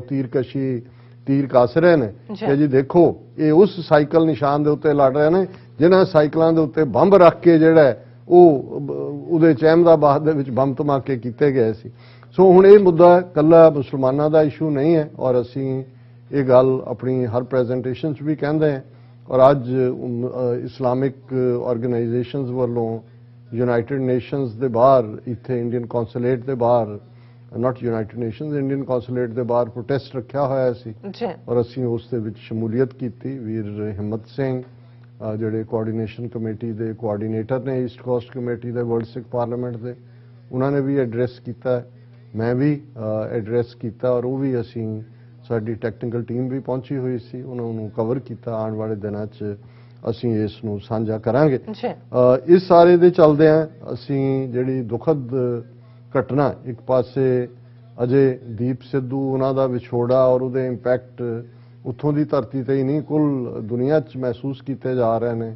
ਸਾਡੇ ਬਹੁਤ ਹੀ ਪਿਆਰੇ ਮਿੱਤਰ, ਵੀਰ, ਸਹਿਯੋਗੀ, ਖਾਲਿਸਤਾਨ ਦੀ ਆਈਕੋਨਿਕ ਫਿਗਰ, ਕੈਨੇਡਾ ਦੇ ਵਿੱਚ ਪਿਛਲੀਆਂ 4 ਦਹਾਈਆਂ ਤੋਂ ਖਾਲਿਸਤਾਨ ਜ਼ਿੰਦਾਬਾਦ ਦੀ ਬੁਲੰਦ ਆਵਾਜ਼ ਵਾਲੇ ਸਰਦਾਰ ਸੁਖਮਿੰਦਰ ਸਿੰਘ ਹੰਸਰਾ ਇਸ ਫਾਨੀ ਸੰਸਾਰ ਨੂੰ ਅਲਵਿਦਾ ਕਹਿ ਗਏ ਨੇ। ਲਗਭਗ 61 ਸਾਲ ਦੀ ਉਹਨਾਂ ਦੀ ਉਮਰ ਸੀ। ਪਿਛਲੇ ਲਗਭਗ 2 ਸਾਲ ਤੋਂ ਉਹ ਕੈਂਸਰ ਦੀ ਨਾਮੁਰਾਦ ਬਿਮਾਰੀ ਨਾਲ, ਬੋਨ ਕੈਂਸਰ ਡਾਇਗਨੋਜ਼ ਹੋਇਆ ਸੀ। ਕੀਮੋ ਚੱਲਦਾ ਰਿਹਾ ਔਰ ਕੀਮੋ 'ਚ ਆਪਣੇ ਉਹਦੇ ਸਾਈਡ ਇਫੈਕਟ ਹੁੰਦੇ ਨੇ, ਰਿਕਵਰ ਵੀ ਹੋਏ। ਔਰ ਹਾਲਾਂ ਉਹ ਕਮਜ਼ੋਰ ਸਨ, ਪਰ ਪਿਛਲੇ ਵਕਤ 'ਚ ਉਹ ਪੂਰਾ ਹੌਸਲਾ ਕਰਕੇ ਪਾਕਿਸਤਾਨ ਦੇ ਗੁਰਦੁਆਰਿਆਂ ਦੇ ਦਰਸ਼ਨਾਂ ਲਈ ਵੀ ਗਏ। ਵਾਪਸ ਆ ਕੇ ਸੀ ਕਿ ਸਰਜਰੀ ਹੋਣੀ ਹੈ, ਕਿ ਹੁੰਦਾ ਕਿ ਜੇ ਬੋਨ ਮੈਰੋ ਮੈਚ ਕਰ ਜਾਏ। ਸੋ ਉਹਨਾਂ ਦੇ ਬੇਟੇ ਦਾ ਹੀ ਮੈਚ ਕੀਤਾ ਹੈ ਔਰ ਬੋਨ ਮੈਰੋ ਟ੍ਰਾਂਸਪਲਾਂਟ ਵੀ ਹੋਇਆ ਕੁਝ ਮਹੀਨੇ ਪਹਿਲਾਂ। ਪਰ ਜਿਵੇਂ ਇਹ ਕੁਦਰਤ ਦਾ ਭਾਣਾ ਹੁੰਦਾ ਹੈ ਕਿ ਜੇ ਬਾਡੀ ਐਕਸੈਪਟ ਕਰੇ ਤੇ ਗੱਲ ਅੱਗੇ ਤੁਰਦੀ ਹੈ, ਨਹੀਂ ਤਾਂ ਫਿਰ ਇੱਕ ਤੋਂ ਬਾਅਦ ਇੱਕ in and out of hospital. ਔਰ ਉਹਨਾਂ ਨੇ ਜਿਸ ਸੂਰਮ ਗਤੀ ਦੇ ਨਾਲ ਵੇੜੇ ਦੀ ਹਕੂਮਤ ਨੂੰ ਵੰਗਾਰਿਆ, ਇੰਡੀਅਨ ਗਵਰਨਮੈਂਟ ਨੂੰ, ਔਰ ਜਦੋਂ prime minister Justin Trudeau India ਦੀ ਵਿਜ਼ਿਟ ਤੇ ਜਾ ਰਹੇ ਸੀ, ਕਿਉਂਕਿ ਸੁਖਵਿੰਦਰ ਸਿੰਘ ਹੰਸਰਾ ਪੱਤਰਕਾਰੀ ਦੀ ਦੁਨੀਆ 'ਚ ਖਾਸ ਤੌਰ ਤੇ ਪੰਜਾਬੀ ਪੱਤਰਕਾਰੀ ਔਰ ਰੇਡੀਓ, ਸਭ ਤੋਂ ਪਹਿਲਾਂ ਅਣਖੀਲਾ ਪੰਜਾਬ ਰੇਡੀਓ ਪ੍ਰੋਗਰਾਮ ਕੈਨੇਡਾ, ਜਦੋਂ ਕੋਈ ਰੇਡੀਓ ਪ੍ਰੋਗਰਾਮ ਨਹੀਂ ਸੀ, ਉਹ ਸੁਖਵਿੰਦਰ ਸਿੰਘ ਹੰਸਰਾ ਰਨ ਕਰਦੇ ਸੀ, ਈਵਨ 84 ਤੋਂ ਵੀ ਪਹਿਲਾਂ। ਔਰ ਇਸ ਦੇ ਨਾਲ ਅਸੀਂ ਦੇਖਦੇ ਹਾਂ ਕਿ ਫਿਰ ਉਹਨਾਂ ਨੇ ਅਣਖੀਲਾ ਪੰਜਾਬ ਟੀਵੀ ਪ੍ਰੋਗਰਾਮ, ਜਿਹੜਾ ਅੱਧੇ ਘੰਟੇ ਦਾ ਸਲੋਟ ਮੇਨ ਜਿਹੜਾ ਥਰੂ ਆਊਟ ਕੈਨੇਡਾ ਦੇਖਿਆ ਜਾਂਦਾ ਸੀ, ਉਸ ਨੂੰ ਉਹਨਾਂ ਨੇ ਲਿਆ, ਜਿਹੜਾ ਕਾਫੀ ਐਕਸਪੈਂਸਿਵ ਸੀ, ਕਾਫੀ ਦੇਰ ਰਨ ਕੀਤਾ। ਪਰ ਰੇਡੀਓ ਪ੍ਰੋਗਰਾਮ ਵੀ, ਟੀਵੀ ਵੀ, ਕਿਉਂਕਿ ਬੁਲੰਦ ਆਵਾਜ਼, ਜਦੋਂ ਉਹਨਾਂ ਨੇ ਟੀਵੀ ਦੇ ਉੱਤੇ ਅਣਖੀਲਾ ਪੰਜਾਬ ਆਪਣਾ ਪ੍ਰੋਗਰਾਮ ਸ਼ੁਰੂ ਕੀਤਾ ਤੇ ਉਹਨਾਂ ਦੇ ਪ੍ਰੋਗਰਾਮ ਦਾ ਐਂਡ ਜਿਹੜਾ ਹੈ ਉਹ ਬੁਲੰਦ ਆਵਾਜ਼ ਖਾਲਿਸਤਾਨ ਜ਼ਿੰਦਾਬਾਦ। ਔਰ ਕੈਨੇਡਾ 'ਚ ਮੇਰਾ ਫ੍ਰੀਕੁਐਂਟ ਆਣਾ ਜਾਣਾ ਸੀ, ਇੱਕ ਕਾਰਨਰ ਤੋਂ ਦੂਸਰੇ ਤੱਕ ਜਿਹੜੇ ਖਾਸ ਤੌਰ ਤੇ ਯੰਗਸਟਰ ਬੱਚੇ ਨੇ ਉਹ ਟੀਵੀ ਦੇ ਕੋਲ ਬੈਠੇ ਹੁੰਦੇ ਸੀ। ਐਤਵਾਰ ਕੇ ਸੈਟਰਡੇ ਪ੍ਰੋਗਰਾਮ ਸੀ, ਉਹ ਸੁਣਨ ਦੇ ਲਈ ਕਿ ਵੀ ਤੇ ਉਸੇ ਅੰਦਾਜ਼ ਦੇ ਵਿੱਚ ਉਹ ਰਿਪੀਟ ਕਰਦੇ ਸੀ। ਔਰ ਇਸੇ ਕਰਕੇ ਬਹੁਤ ਸਾਰੇ ਫਿਰ ਜਿਹੜੇ ਇੰਡੀਅਨ ਕੌਂਸੂਲੇਟ ਔਰ ਦੂਜੇ ਉਹਨਾਂ ਦੇ ਦੁਮਛੱਲੇ ਹੁੰਦੇ ਨੇ, ਸ਼ਿਕਾਇਤਾਂ ਕਰਾ ਕੇ ਦੂਜੇ ਤੀਜੇ ਉਹ ਪ੍ਰੋਗਰਾਮ ਉਹਨਾਂ ਦੇ ਬੰਦ ਕਰਵਾਏ ਗਏ। ਲੇਕਿਨ ਮੈਂ ਸਮਝਦਾ ਵੀ ਅਣਖੀਲਾ ਪੰਜਾਬ ਟੀਵੀ ਪ੍ਰੋਗਰਾਮ ਦੀ ਇੱਕ ਵੱਡੀ ਇਹ ਵੀ ਦੇਣ ਰਹੀ ਸਰਦਾਰ ਸੁਖਵਿੰਦਰ ਸਿੰਘ ਹੰਸਰਾ ਰਾਹੀਂ ਕਿ ਜਿਹੜੀ ਸਰਦਾਰ ਜਸਵੰਤ ਸਿੰਘ ਖਾਲੜਾ ਦੀ ਲਾਸਟ ਸਪੀਚ, ਹਿਸਟੋਰੀਕਲ ਸਪੀਚ ਹੈ, ਜਿਹੜੀ ਉਹਨਾਂ ਨੇ ਗੁਰਦੁਆਰਾ ਡਿਕਸੀ ਗੁਰਦੁਆਰਾ ਸਾਹਿਬ ਦੇ ਵਿੱਚ ਕੀਤੀ, ਮੈਂ ਵੀ ਉਸ ਦੇ ਵਿੱਚ ਸਮਾਗਮ 'ਚ ਸ਼ਮੂਲੀਅਤ ਕੀਤੀ। ਅਸਲ 'ਚ ਉਹ ਫੰਕਸ਼ਨ ਅਣਖੀਲਾ ਪੰਜਾਬ ਟੀਵੀ ਦੀ ਸਾਲਾਨਾ ਵਰ੍ਹੇਗੰਢ ਸੀ ਔਰ ਉਸ ਵਰ੍ਹੇਗੰਢ ਦੇ ਲਈ ਉਹਨਾਂ ਨੇ ਸਰਦਾਰ ਜਸਵੰਤ ਸਿੰਘ ਖਾਲੜਾ ਨੂੰ ਵੀ ਇਨਵਾਈਟ ਕੀਤਾ ਹੋਇਆ ਸੀ, ਮੈਨੂੰ ਵੀ ਇਨਵਾਈਟ ਕੀਤਾ ਹੋਇਆ ਸੀ। ਔਰ ਉਹ ਜਸਵੰਤ ਸਿੰਘ ਖਾਲੜਾ ਦੀ ਅਖੀਰਲੀ ਸਪੀਚ ਰਹੀ ਔਰ ਬੜੀ, ਮੈਂ ਸਮਝਦਾ ਵੀ ਬੇਬਾਕੀ ਦੇ ਨਾਲ ਇਹ ਉਹ ਪੀਰੀਅਡ ਸੀ ਜਦੋਂ ਕਿ ਲੋਕਲ ਲੈਵਲ ਦੇ ਉੱਤੇ ਕੁਝ ਜਿਹੜੇ ਸੱਜਣ ਜਿਨ੍ਹਾਂ ਨੂੰ ਇਹ ਪਸੰਦ ਨਹੀਂ ਸੀ ਕਿ ਅਸੀਂ ਸੰਤ ਜਰਨੈਲ ਸਿੰਘ ਪਿੰਡਾਂ ਵਾਲਿਆਂ ਨੂੰ ਸ਼ਹੀਦ ਕਹਿੰਦੇ ਹਾਂ, ਕਿਉਂਕਿ ਉਹ ਇਸ ਗੱਲ 'ਚ ਯਕੀਨ ਰੱਖਦੇ ਸੀ ਕਿ ਜੀ ਸੰਤ ਚੜ੍ਹਦੀ ਕਲਾ 'ਚ ਨੇ। ਸੋ ਜਦੋਂ ਇਹ ਫੰਕਸ਼ਨ ਸੀ, ਜਦੋਂ ਜਸਵੰਤ ਸਿੰਘ ਖਾਲੜਾ ਔਰ ਮੈਂ ਉਹਦੇ 'ਚ ਜਾਣਾ ਸੀ, ਉੱਥੋਂ ਪੂਰੀਆਂ ਧਮਕੀਆਂ ਦਾ ਸਿਲਸਿਲਾ ਕਿ ਅਸੀਂ ਜਿਹੜਾ ਇਹ ਬੋਲਣ ਨਹੀਂ ਦੇਣਾ ਹੈ ਡਾਕਟਰ ਅਮਰਜੀਤ ਸਿੰਘ ਨੂੰ, ਅਸੀਂ ਤਾਂ ਮਾਈਕ ਖੋਹ ਲੈਣਾ। ਔਰ ਉੱਥੋਂ ਦੀਆਂ ਇੰਟੈਲੀਜੈਂਸ ਏਜੰਸੀਆਂ ਵੀ ਖਬਰਦਾਰ ਸੀ। ਮੈਨੂੰ ਬਾਅਦ 'ਚ ਪਤਾ ਲੱਗਾ ਵੀ ਈਵਨ ਦੀਵਾਨ ਹਾਲ ਜਿੱਥੇ ਮੈਂ ਬੈਠਾ ਸੀ, ਮੇਰੇ ਖੱਬੇ ਸੱਜੇ ਦੋਨੋਂ ਹੀ ਇੰਟੈਲੀਜੈਂਸ ਦੇ ਬੰਦੇ ਸੀ, ਜਿਹੜੇ ਭਾਵੇਂ ਆਪਣੇ ਮੁੰਡੇ ਸੀ। ਉਹਨਾਂ ਨੇ ਬਾਅਦ 'ਚ ਦੱਸਿਆ ਜੀ ਅਸੀਂ ਤੁਹਾਡੀ ਪ੍ਰੋਟੈਕਸ਼ਨ ਲਈ ਆਏ ਹਾਂ। ਪਰ ਮੈਂ ਜਿਹੜੀ ਗੱਲ ਕਹਿਣਾ ਚਾਹੁੰਦਾ, ਹੁਣ ਇੱਕ ਪਾਸੇ ਇੰਨੇ ਵੱਡੇ ਲੈਵਲ ਦਾ ਫੰਕਸ਼ਨ, ਗੁਰਦੁਆਰਿਆਂ ਦੇ ਪ੍ਰਬੰਧਕ ਘਬਰਾ ਜਾਂਦੇ ਨੇ ਔਰ ਹੰਸਰਾ ਸਾਹਿਬ ਔਰ ਉਹਨਾਂ ਨੂੰ ਇਹ ਕਿਹਾ ਗਿਆ ਕਿ ਜੀ ਦੇਖੋ ਇਹ ਫੰਕਸ਼ਨ ਦੇ ਵਿੱਚ ਖਲਲ ਪੈ ਸਕਦਾ ਹੈ, ਇੰਨਾ ਵੱਡਾ ਤੁਸੀਂ ਪ੍ਰਬੰਧ ਕੀਤਾ ਹੈ। ਔਰ ਦੂਸਰਾ ਉਹਨਾਂ ਨੇ ਕਿਹਾ ਨਹੀਂ, ਡਾਕਟਰ ਅਮਰਜੀਤ ਸਿੰਘ ਬੋਲਣਗੇ ਹੀ ਬੋਲਣਗੇ, ਆ ਲੈਣ ਦਿਓ, ਫਿਰ ਅਸੀਂ ਨਿਬੜ ਲਾਂਗੇ। ਸੋ ਮੈਂ ਕਈ ਵਾਰ ਕੁਝ ਚੀਜ਼ਾਂ ਜਿਹਨੂੰ ਤੁਸੀਂ ਜਦੋਂ ਬੈਕ ਮੁੜ ਕੇ ਦੇਖਦੇ ਹੋ ਕਿ ਹੁਣ ਜਸਟਿਨ ਟਰੂਡੋ ਦੇ ਵੇਲੇ ਐਜ਼ ਏ ਪੱਤਰਕਾਰ ਉਸ ਡੈਲੀਗੇਸ਼ਨ ਦੇ ਵਿੱਚ ਉਹਨਾਂ ਨੇ ਜਾਣਾ ਸੀ, ਜਿਹੜਾ ਪ੍ਰਾਈਮ ਮਿਨਿਸਟਰ ਵੱਲੋਂ ਲਿਸਟ ਇੰਡੀਅਨ ਗਵਰਨਮੈਂਟ ਨੂੰ ਦਿੱਤੀ ਗਈ, ਪਰ ਉਹਨਾਂ ਨੇ ਇਹਨਾਂ ਤੇ ਆਬਜੈਕਸ਼ਨ ਲਾਇਆ ਔਰ ਇਹਨਾਂ ਨੂੰ ਨਹੀਂ ਜਾਣ ਦਿੱਤਾ। ਜਦੋਂ ਕਿ ਅਸੀਂ ਦੇਖਦੇ ਹਾਂ ਕਿ ਸਾਰੇ ਪੀਰੀਅਡ 'ਚ ਕਿੰਨੇ ਲੋਕ ਕਿਸ ਲੈਵਲ ਦੇ, ਉਹ ਰਿਪਦਮਨ ਸਿੰਘ ਮਲਕ ਤੋਂ ਲੈ ਕੇ ਬਾਕੀ ਕਿੰਨਾ ਲਾਣਾ, ਈਵਨ ਇੱਥੇ ਵੀ ਜਿਹੜੇ ਤਰਲੇ ਕਰਕੇ ਮਿੰਨਤਾਂ ਕਰਕੇ ਜਿਹੜੇ ਨੇ ਉਹ ਵਾਪਸ ਜਾਂਦੇ ਨੇ, ਉੱਥੇ ਜਾ ਕੇ ਕੀ ਜਿਹੜਾ ਉਹ ਖੋਹਦੇ ਨੇ। ਲੇਕਿਨ ਮੈਂ ਇਹ ਸਮਝਦਾ ਵੀ ਗੈਰਤ ਦੇ ਨਾਲ, ਔਰ ਜਦੋਂ ਮੈਨੂੰ ਹੰਸਰਾ ਸਾਹਿਬ ਦੀ ਖਬਰ ਸਭ ਤੋਂ ਪਹਿਲਾਂ ਸਾਡੇ ਬਿਊਰੋ ਚੀਫ ਵੀਰ ਮਨਵੀਰ ਸਿੰਘ ਹੋਰਾਂ ਵੱਲੋਂ ਦਿੱਤੀ ਗਈ ਔਰ ਉਹ ਰੋਂਦੇ ਹੀ ਰਹੇ, ਮੈਂ ਤਾਂ 3-4 ਮਿੰਟ ਮੈਨੂੰ ਇੱਕਦਮ ਝਟਕਾ ਜਿਹਾ ਲੱਗਾ ਕਿ ਵੀ ਕੀ ਗੱਲ ਹੈ। ਤੇ ਉਹਨਾਂ ਨੇ ਕਿਹਾ ਕਿ ਹੰਸਰਾ ਸਾਹਿਬ ਸਾਥ ਛੱਡ ਗਏ, ਕਿੰਨੀ ਦੇਰ ਰੋਂਦੇ ਰਹੇ ਔਰ ਮੈਂ ਉਹਨਾਂ ਨੂੰ ਪਛਾਣਤਾ ਸੀ। ਔਰ ਮੈਨੂੰ ਵੀ ਇੱਕਦਮ ਫਲੈਸ਼ਬੈਕ 'ਚ ਉਹ ਸਾਰੀਆਂ ਮੂਮੈਂਟਸ ਜਿਹੜੀਆਂ ਨੇ ਉਹ ਮੇਰੀ ਯਾਦ 'ਚ ਆਈਆਂ ਕਿ ਭਾਈ ਉਹਨਾਂ ਨੇ ਕਿਵੇਂ ਉਹ ਥੰਮ ਵਾਂਗ ਸੀ। ਇਹ ਨਹੀਂ ਹੈ ਔਰ ਇਹ ਵੀ ਨਹੀਂ ਹੈ ਕਿ ਮੇਰਾ ਕੋਈ ਰੈਗੂਲਰ ਉਹਨਾਂ ਨਾਲ ਫੋਨ ਰਾਬਤਾ ਰਹਿੰਦਾ ਸੀ। ਬਿਮਾਰੀ ਦੇ ਦੌਰਾਨ ਮੈਂ ਜ਼ਰੂਰ ਮਿਜ਼ਾਜ ਪੁਰਸ਼ੀ ਕਰਦਾ ਰਿਹਾ, ਲੇਕਿਨ ਉਹ TV 84 ਔਰ ਜਦੋਂ ਵੀ ਉਹਨਾਂ ਨੇ ਲਾਸਟ ਜਦੋਂ TV 84 ਦੇ ਲਈ ਫੰਡ ਰੇਜ਼ਿੰਗ ਟੋਰਾਂਟੋ ਦੇ ਵਿੱਚ ਕੀਤਾ, ਉਹਨਾਂ ਨੇ ਪ੍ਰੋਗਰਾਮ ਉਹ ਸੁਣਦੇ ਸੀ, ਉਹਨਾਂ ਨੇ ਕਿਹਾ ਨਹੀਂ ਡਾਕਟਰ ਸਾਹਿਬ ਤੁਸੀਂ ਬੇਦਿਲ ਨਾ ਹੋ, ਅਸੀਂ ਕਰਾਂਗੇ ਇੱਥੇ ਟੀਵੀ 84 ਲਈ ਫੰਡ ਰੇਜ਼, ਔਰ ਉਹਨਾਂ ਨੇ 30,000 ਤੋਂ ਜ਼ਿਆਦਾ ਡਾਲਰ ਰੇਜ਼ ਕੀਤੇ ਬਾਕੀ ਸਾਰੀ ਟੀਮ ਦੇ ਨਾਲ, ਵੀਰ ਸੁਖਦੇਵ ਸਿੰਘ ਗਿੱਲ ਔਰ ਵੀਰ ਸਤਨਾਮ ਸਿੰਘ, ਵੀਰ ਮਨਵੀਰ ਸਿੰਘ, ਬਾਕੀ ਸਾਰੀ ਟੀਮ ਨਾਲ। ਪਰ ਇਹ ਇਨੀਸ਼ੀਏਟਿਵ ਉਹਨਾਂ ਦੇ ਵਿੱਚ ਜਿਹੜੀਆਂ ਆਰਗੇਨਾਈਜੇਸ਼ਨਲ ਸਕਿੱਲਸ ਸੀ, ਪ੍ਰੋਟੈਸਟ ਆਟਵਾ ਦੇ ਵਿੱਚ ਲਾਸਟ ਟਾਈਮ ਵੀ, ਔਰ ਕਿਸੇ ਹਾਲਤ 'ਚ ਵੀ ਹੋਣ ਉਹਨਾਂ ਨੂੰ ਇੱਕ ਆਵਾਜ਼ ਮਾਰਨ ਦੀ, ਜਦ ਕਿਤੇ ਪਤਾ ਹੋਏ ਕਿ ਭਾਈ ਕੀ ਹੋ ਰਿਹਾ, ਪੰਥ ਦੇ ਖਿਲਾਫ ਤਾਕਤਾਂ ਕੀ ਕਰ ਰਹੀਆਂ ਨੇ, ਔਰ ਉੱਥੇ ਉੱਡ ਕੇ ਪਹੁੰਚਣ ਵਾਲਾ ਉਹਨਾਂ ਦਾ ਕੰਮ ਸੀ। ਔਰ ਇੱਕ ਜਦੋਂ ਤੁਸੀਂ ਇੱਕ ਐਜ਼ ਏ ਐਕਟਿਵਿਸਟ ਵਿਚਰੇ ਹੁੰਦੇ ਹੋ, ਤੁਹਾਨੂੰ ਇੱਕ ਥਿੰਕਰ, ਇੱਕ ਸਪੀਕਰ, ਬੁਲਾਰੇ ਦੇ ਤੌਰ ਤੇ ਵੀ ਉਹਨਾਂ ਨੂੰ ਸ਼ੇਰੋ ਸ਼ਾਇਰੀ ਦਾ ਸ਼ੌਕ ਵੀ ਸੀ, ਔਰ ਆਵਾਜ਼ ਵੀ ਉਹਨਾਂ ਦੀ ਬੜੀ ਜਿਹੜੀ ਜਿਵੇਂ ਪ੍ਰੈਜ਼ੈਂਟਰਸ ਦੀ ਆਵਾਜ਼ ਹੁੰਦੀ ਹੈ ਉਹ ਸੀ, ਅੰਦਰ ਪੈਸ਼ਨ ਸੀ, ਲੈਂਗੁਏਜ ਦੀ ਰਿਚਨੈਸ ਸੀ। ਔਰ ਜਦੋਂ ਉਹ ਖਲੋ ਜਾਂਦੇ ਸੀ ਉਹ ਵੀ ਐਜ਼ ਏ ਕੀ ਸਪੀਕਰ ਹੀ ਹੁੰਦੇ ਸੀ, ਕੀ ਨੋਟ ਸਪੀਕਰ। ਔਰ ਪਿਛਲੇ ਪੀਰੀਅਡ 'ਚ ਤਾਂ ਈਵਨ ਪਾਕਿਸਤਾਨੀ ਕਮਿਊਨਿਟੀ ਦੇ ਨਾਲ ਰਾਬਤਾ, ਔਰ ਪਾਕਿਸਤਾਨੀ ਜਿੱਥੇ ਕੌਂਸਲ ਜਨਰਲ ਜਾਂ ਦੂਸਰੇ ਉਹ ਵੀ ਇੰਪ੍ਰੈਸ ਹੁੰਦੇ ਸੀ ਕਿ ਭਾਈ ਇੰਨੀ ਕਲੈਰਿਟੀ ਆਫ ਥਾਟ ਹੈ ਪ੍ਰੈਜ਼ੈਂਟ। ਔਰ ਮੈਂ ਸਮਝਦਾ ਵੀ ਜਦੋਂ ਤੁਹਾਡੇ 'ਚ ਇਮਾਨਦਾਰੀ ਹੁੰਦੀ ਹੈ, ਤੁਸੀਂ ਕਿਸੇ ਇਸ਼ੂ ਨੂੰ ਦੇਖਦੇ ਹੋ, ਹੁਣ ਦੀਪ ਸਿੱਧੂ ਉਹਨਾਂ ਦੀਆਂ ਪਿਛਲੀਆਂ ਕਿੰਨੀਆਂ ਸਪੀਚਸ ਕੱਢ ਕੇ ਸਾਰੇ ਪਾ ਰਹੇ ਨੇ ਜਿਹਨਾਂ ਨੂੰ ਕਦੇ ਬਹੁਤਿਆਂ ਨੇ ਗੋਲਿਆ ਨਹੀਂ ਸੀ, ਔਰ ਹਰ ਕੋਈ ਕਹਿੰਦਾ ਵੀ ਅੱਛਾ ਯਾਰ ਇਹ ਬੰਦਾ ਬੰਬੇ 'ਚ ਰਿਹਾ, ਲਾਅ ਦੀ ਪੜ੍ਹਾਈ ਕੀਤੀ, ਮਾਡਲਿੰਗ ਕੀਤੀ, ਫਿਲਮੀ ਦੁਨੀਆ 'ਚ ਸੀ, ਇਹ ਕਿੱਥੋਂ ਇਹ ਇੰਨਾ ਉਹਨੇ ਜਿਹੜਾ। ਪਰ ਇਹ ਹੁੰਦਾ ਜਦੋਂ ਤੁਹਾਡੇ ਤੇ ਗੈਬ ਦੀ ਨਜ਼ਰ ਹੁੰਦੀ ਹੈ, ਰੱਬ ਦੀ ਨਜ਼ਰ ਹੁੰਦੀ ਹੈ, ਤੇ ਫਿਰ ਤੁਹਾਡਾ ਰਸਤਾ ਵੀ ਪੱਧਰਾ ਹੁੰਦਾ, ਕਰਜ ਵੀ ਉਹਦੇ 'ਚੋਂ ਹੀ ਨਿਕਲਦਾ। ਜੋ ਪੰਜਾਬੀ 'ਚ ਕਹਿੰਦੇ ਨੇ ਮੂੰਹ ਖਾਂਦਾ ਅੱਖਾਂ ਸ਼ਰਮਾਉਂਦੀਆਂ। ਹੁਣ ਜਿਹੜੇ ਕਿਸੇ ਦੇ ਟੁਕੜਿਆਂ ਤੇ ਪਲ ਰਹੇ ਹੁੰਦੇ ਨੇ, ਕਿਸੇ ਨੂੰ ਪਲੀਜ਼ ਕਰਨ ਤੇ ਲੱਗੇ ਹੁੰਦੇ ਨੇ, ਕਿਸੇ ਤੋਂ ਕੋਈ ਮਫਾਦ ਲੈਣਾ ਹੁੰਦਾ, ਉਹਨਾਂ ਦੀ ਜ਼ੁਬਾਨ ਤਾਂ ਟਵਿਸਟ ਕਰ ਜਾਂਦੀ, ਉਹ ਬੋਲ ਹੀ ਨਹੀਂ ਸਕਦੇ। ਬੋਲ ਹੀ ਜਿਹੜਾ ਜਦੋਂ ਬੁੱਲੇ ਸ਼ਾਹ ਸੱਚ ਦੀ ਗੱਲ ਕਹਿੰਦੇ ਨੇ ਕਿ ਭਾਈ ਗੱਲ ਉਹੀ ਹੈ ਕਿ ਵੀ ਜੱਜ ਕੇ ਜੇ ਬਾ ਕਹਿੰਦੀ ਹੈ ਮੂੰਹ ਆਈ ਬਾਤ ਨਾ ਰਹਿੰਦੀ ਹੈ, ਉਹ ਉਹੀ ਮੂੰਹ ਆਈ ਗੱਲ ਕੱਢ ਸਕਦੇ ਨੇ ਜਿਨ੍ਹਾਂ ਦੇ ਅੰਦਰ ਜਿਹੜਾ ਉਹ ਸੱਚ ਹੈ, ਔਰ ਉਹ ਇਹ ਦੇਖਦੇ ਨੇ ਕਿ ਵੀ ਠੀਕ ਹੈ ਜੇ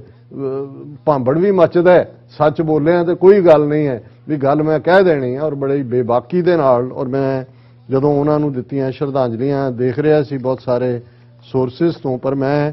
ਜਦੋਂ ਉਹਨਾਂ ਦਾ 60 ਸਾਲਾ ਜਨਮ ਦਿਨ ਮਨਾਇਆ ਗਿਆ ਟੋਰਾਂਟੋ ਦੇ ਵਿੱਚ ਸਿੱਖ ਸੰਗਤਾਂ ਵੱਲੋਂ, ਔਰ ਉਹਨਾਂ ਨੂੰ ਟ੍ਰਿਬਿਊਟ ਦਿੱਤੀ ਗਈ ਕਿ ਤੁਹਾਡੀ ਜ਼ਿੰਦਗੀ 6 ਦਹਾਕੇ ਬੀਤੇ ਨੇ, ਔਰ ਹੁਣ ਉਸ ਮੌਕੇ ਦੇ ਉੱਤੇ ਜਿਹੜਾ ਉਹਨਾਂ ਨੇ ਲਫ਼ਜ਼ ਕੇ ਜਿਹੜੀ ਉਹਨਾਂ ਦੀ ਸਪੀਚ ਸੀ ਉਹਦੇ ਨਾਲ ਅਸੀਂ ਜਿਹੜੇ ਸਾਜਨ ਮੇਰੇ ਰੰਗਲੇ ਜਾਏ ਸੁੱਤੇ ਜੀ ਰਾਂਦ, ਅਸੀਂ ਉਹਨਾਂ ਨੂੰ ਆਪਣੇ ਇਹੀ ਅਖੀਰਲੇ ਸਾਡੇ ਕੋਲ ਬੋਲ ਹੀ ਨੇ। ਇੱਕ ਸਾਡਾ ਵੀਰ ਸਾਥੀ ਸਹਿਯੋਗੀ ਤੁਰ ਗਿਆ, ਪਰ ਉਹਨਾਂ ਦੇ ਲਫ਼ਜ਼ ਜਿਹੜੇ ਨੇ ਉਹ ਲੋਕ ਜਿਹੜੇ ਉਹਨਾਂ ਨੂੰ ਕਦੇ ਨਹੀਂ ਮਿਲੇ। ਹਾਲਾਂਕਿ ਕੱਲ ਜਦੋਂ ਕਿ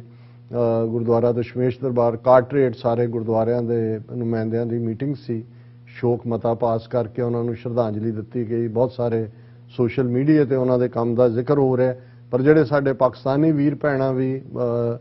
ਕਿਉਂਕਿ ਹਾਲਾਂ ਉਹ ਟੀਵੀ 84 ਤੇ ਗੁਫ਼ਤਗੂ ਪ੍ਰੋਗਰਾਮ 'ਚ ਵੀ ਉਹਨਾਂ ਦੇ ਇੰਟਰਵਿਊ ਹੁੰਦੇ ਰਹੇ, ਪਰ ਮੈਂ ਜੋ ਉਹਨਾਂ ਨੇ ਲਫ਼ਜ਼ ਕੇ ਜਿਹੜੇ ਨੇ ਉਹਨਾਂ ਦੇ ਮੈਂ ਉਹ ਸਾਂਝੇ ਕਰਨਾ ਚਾਹੁੰਦਾ। ਇਹ 26 ਫਰਵਰੀ ਨੂੰ ਪਿਛਲੇ ਸਾਲ ਜਦੋਂ ਸਰ ਸੁਖਮਿੰਦਰ ਸਿੰਘ ਹੰਸਰਾ ਦੇ ਪਿਆਰਿਆਂ ਸੱਜਣਾ ਮਿੱਤਰਾਂ ਵੱਲੋਂ ਉਹਨਾਂ ਦਾ 60ਵਾਂ ਜਨਮ ਦਿਨ ਮਨਾਇਆ ਗਿਆ, ਤਾਂ ਉਹਨਾਂ ਨੇ ਇੱਕ ਪਿਆਰ ਭਰਿਆ ਸੰਦੇਸ਼ ਦਿੱਤਾ ਪੰਥ ਲਈ, ਆਜ਼ਾਦ ਸਿੱਖ ਰਾਜ ਲਈ ਤੇ ਸਿੱਖ ਕੌਮ ਦੇ ਸੰਘਰਸ਼ ਲਈ ਹੰਸਰਾ ਸਾਹਿਬ ਦੀ ਵਡਮੁੱਲੀ ਭੂਮਿਕਾ ਹਮੇਸ਼ਾ ਯਾਦ ਰੱਖੀ ਜਾਏਗੀ। ਹੁਣ ਜਿਹੜੇ ਉਹਨਾਂ ਦੇ ਲਫ਼ਜ਼ ਨੇ, ਜ਼ਿੰਦਗੀ ਦੇ 60 ਸਾਲ 6 ਦਹਾਕੇ ਬੀਤ ਜਾਣ ਤੇ ਇੱਕ ਗੱਲ ਦਾ ਤਾਂ ਸਕੂਨ ਹੈ ਕਿ ਅਕਾਲ ਪੁਰਖ ਨੇ ਅੰਗ ਸੰਗ ਸਹਾਈ ਹੋ ਕੇ ਇਹ ਸਫ਼ਰ ਤੈਅ ਕਰਨ ਦੀ ਹਿੰਮਤ ਬਖਸ਼ੀ। ਬਿਲਕੁਲ ਨਿਰਸੰਦੇਹ ਇਹ ਸਫ਼ਰ ਮੁਸ਼ਕਲਾਂ, ਚੁਣੌਤੀਆਂ ਅਤੇ ਇਮਤਿਹਾਨਾਂ ਵਾਲਾ ਸੀ, ਪਰ ਹਰ ਮੋੜ ਤੇ ਅਕਾਲ ਪੁਰਖ ਨੇ ਉਂਗਲ ਫੜ ਕੇ ਰੱਖੀ। तेरी बंदगी से मिली है मेरे वजूद को शोहरत, मेरा जिक्र ही कहाँ था तेरी रहमतों से पहले। तेरी जिंदगी से, तेरी बंदगी से मिली है मेरे वजूद को शोहरत, मेरा जिक्र ही कहाँ था तेरी रहमतों से पहले। ਭਾਵੇਂ ਜ਼ਿੰਦਗੀ ਵਿੱਚ ਸ਼ੁਰੂ ਕੀਤੇ ਬਹੁਤੇ ਕਾਰਜ ਅਜੇ ਅਧੂਰੇ ਜਾਪਦੇ ਹਨ, ਪਰ ਇਸ 60 ਸਾਲ ਬੀਤਣ ਨੂੰ ਜ਼ਿੰਦਗੀ ਦੇ ਦੂਸਰੇ ਪੜਾਅ ਦੀ ਸੰਪੂਰਨਤਾ ਵੀ ਕਿਹਾ ਜਾ ਸਕਦਾ ਹੈ। ਬਹੁਤ ਲੰਮਾ ਜੀਣ ਦੀ ਕਾਮਨਾ ਕਰਨਾ ਅਕਾਲ ਪੁਰਖ ਦੇ ਕਾਰਜ ਵਿੱਚ ਦਖਲ ਅੰਦਾਜ਼ੀ ਕਰਨਾ ਸਮਝਿਆ ਜਾਂਦਾ ਹੈ, ਪਰ ਗੁਰੂ ਮਹਾਰਾਜ ਦੇ ਚਰਨਾਂ ਵਿੱਚ ਅਰਦਾਸ ਹੈ ਕਿ ਮੇਰੀ ਕੌਮ ਆਜ਼ਾਦ ਹੋਵੇ। ਸਾਰੇ ਵੀਰਾਂ ਭੈਣਾਂ ਨੂੰ ਬੇਨਤੀ ਹੈ ਕਿ ਵਧਾਈਆਂ ਦੇਣ ਦੀ ਬਜਾਏ ਇਹੀ ਅਰਦਾਸ ਕਰੋ ਕਿ ਅੰਤਮ ਸਵਾਸਾਂ ਤੱਕ ਦਾਸ ਦੀ ਸੋਚ ਆਜ਼ਾਦ ਅਤੇ ਪੰਥ ਪ੍ਰਸਤ ਰਹੇ। इकबाल कोई महरम अपना नहीं जहां में, मालूम क्या किसी को दर्द नेहा हमारा। और जिवें वीर मनवीर सिंह ने दस्या कि ईवन डेथ तो पहला उन्होंने बुलंद खालिस्तान जिंदाबाद जो भी अपनी मीक आवाज़ कह सकते सी वो उन्होंने बुलंद किया। और उन्हों दी अंतम संस्कार अरदास कमिंग संडे है और असी जिथे अपने वालों भी उत्थे सिंह दी जिहड़ी है वो सेवा लाई है कि वो दुशाला भेंट करनगे। उत्थे TV 84 वालों साडे ब्यूरो चीफ वीर मनवीर सिंह भी जिहड़े ने उन्हां नूं जिहड़ा है वो भेंट करनगे शॉल। ये एक ऑनर और मान है। मैं मिस करदा कि मैं नहीं जा सकदा, अदरवाइज मेरे लिए वो भरावां वांग दोस्त वांग सहयोगी और हमेशा ही और बहुत घट ने जिहड़े और खास तौर पर जिहड़े लोग खुद सैलीब्रिटीज़ हुंदे ने उन्हां दे लई किसी दूसरे नूं एप्रीशिएट करना सौखा नहीं हुंदा। पर उन्होंने जदों लास्ट टाइम भी TV 84 का फंड रेजिंग किया, मैं तो देख रहा सी उस वीडियो लिंक राही, तो उहदे च उन्होंने यही अल्फाज कहे कि मैं अपनी जिंदगी च डॉक्टर अमरजीत सिंह तो बेहतर कोई स्पीकर नहीं सुनिया जिहड़े पंथ दे कॉज। सो एक बहुत वड्डी गल है। हालांकि वो खुद एक मैं जिवें कहा कि एक बहुत लर्नड परसन सन और एक ग्रेट प्रेजेंटर, उन्हां दी हमेशा ही घाट महसूस होती रहेगी। और असी सतगुरु के चरणों च अरदास करते हैं जिहड़ा ज़ाहिर है सफल जिंदगी उन्होंने और उन्होंने बच्चे जनों उन्होंने बेटा हरप्रीत सिंह नूं मैं कॉल किया तो मेरा गच भरिया होया सी, वो बिल्कुल हौसले च। और दूसरा उन्होंने कहना जी नहीं असी ला दिता है खालिस्तान का झंडा, असी कौमी झंडे के थले ही उन्होंने जिहड़ी है लास्ट यात्रा करांगे। और मैं भी कहा, मैं क्या बेटा तुसी वारस हो हुण अपने पिता की लैगेसी दे, कहंदे जी नहीं उन्होंने निभा दिता है। और इवें ही सारा परिवार ही जिहड़ा है वो चढ़दी कला च है। और असी ये दरखास्त भी करांगे कि टोरंटो और सारे हालांकि दूर दराडों सारियां ही संगतां पहुंचणगियां और मैं जरूर उन्हां दे साथ नूं भी मिस करांगा। देखन गुरु चरणों च असीं अरदास करते हैं कि सम्मत साहा लिखिया मिलकर पावो तेल, देहो सजन असीसड़ियां जो होवे साहिब सो मेल। गुरु उन्होंने अपने चरणों च निवास बख्शण और जिहड़ी उन्हां दी लास्ट विल सी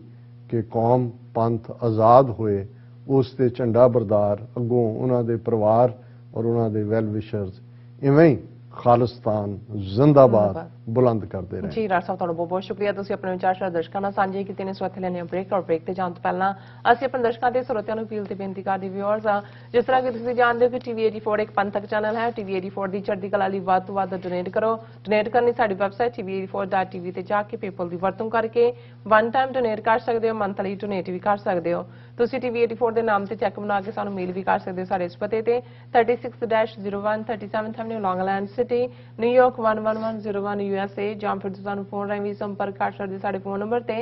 5166191984 ਤੋਂ ਸਾਨੂੰ ਈਮੇਲ ਵੀ ਕਰ ਸਕਦੇ ਹੋ info@tv84.tv ਤੇ। ਅਸੀਂ ਤੁਹਾਡੇ ਤਹਿ ਦਿਲ ਤੋਂ ਸ਼ੁਕਰਗੁਜ਼ਾਰ ਹੋਵਾਂਗੇ। ਸੋ ਇੱਥੇ ਲੈਣੇ ਬ੍ਰੇਕ ਵੀ ਔਰ ਜਦੋਂ ਤੁਸੀਂ ਇਸੇ ਤਰ੍ਹਾਂ ਬਣੇ ਰਹਿਣਾ। ਮਿਲਦੇ ਹਾਂ ਛੋਟੇ ਜਿਹੇ ਵਕਫੇ ਤੋਂ ਬਾਅਦ।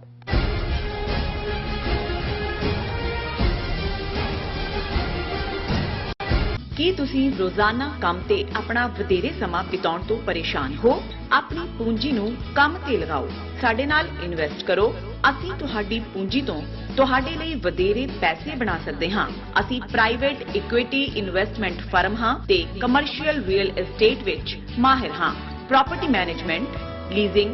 Asset management, commercial real estate investment ਵਿੱਚ ਸਾਰੀਆਂ ਸੇਵਾਵਾਂ ਲਈ ਅਮਰੀਕਾ ਭਰ ਵਿੱਚੋਂ ਤੁਸੀਂ ਸਾਡੇ ਤੱਕ ਪਹੁੰਚ ਕਰ ਸਕਦੇ ਹੋ। ਆਜ਼ਾਦ ਕਮਰਸ਼ੀਅਲ ਰਿਐਲਿਟੀ ਸਰਵਿਸਿਜ਼ ਤੇ Azad family trust 701 North Post Oak Road suite number 204 Houston Texas. ਤੁਸੀਂ ਸਾਨੂੰ ਸਾਡੇ ਫੋਨ ਨੰਬਰ 7136861277 ਤੇ ਵੀ ਸੰਪਰਕ ਕਰ ਸਕਦੇ ਹੋ। ਆਜ਼ਾਦ ਕਮਰਸ਼ੀਅਲ ਰਿਐਲਿਟੀ ਸਰਵਿਸਿਜ਼।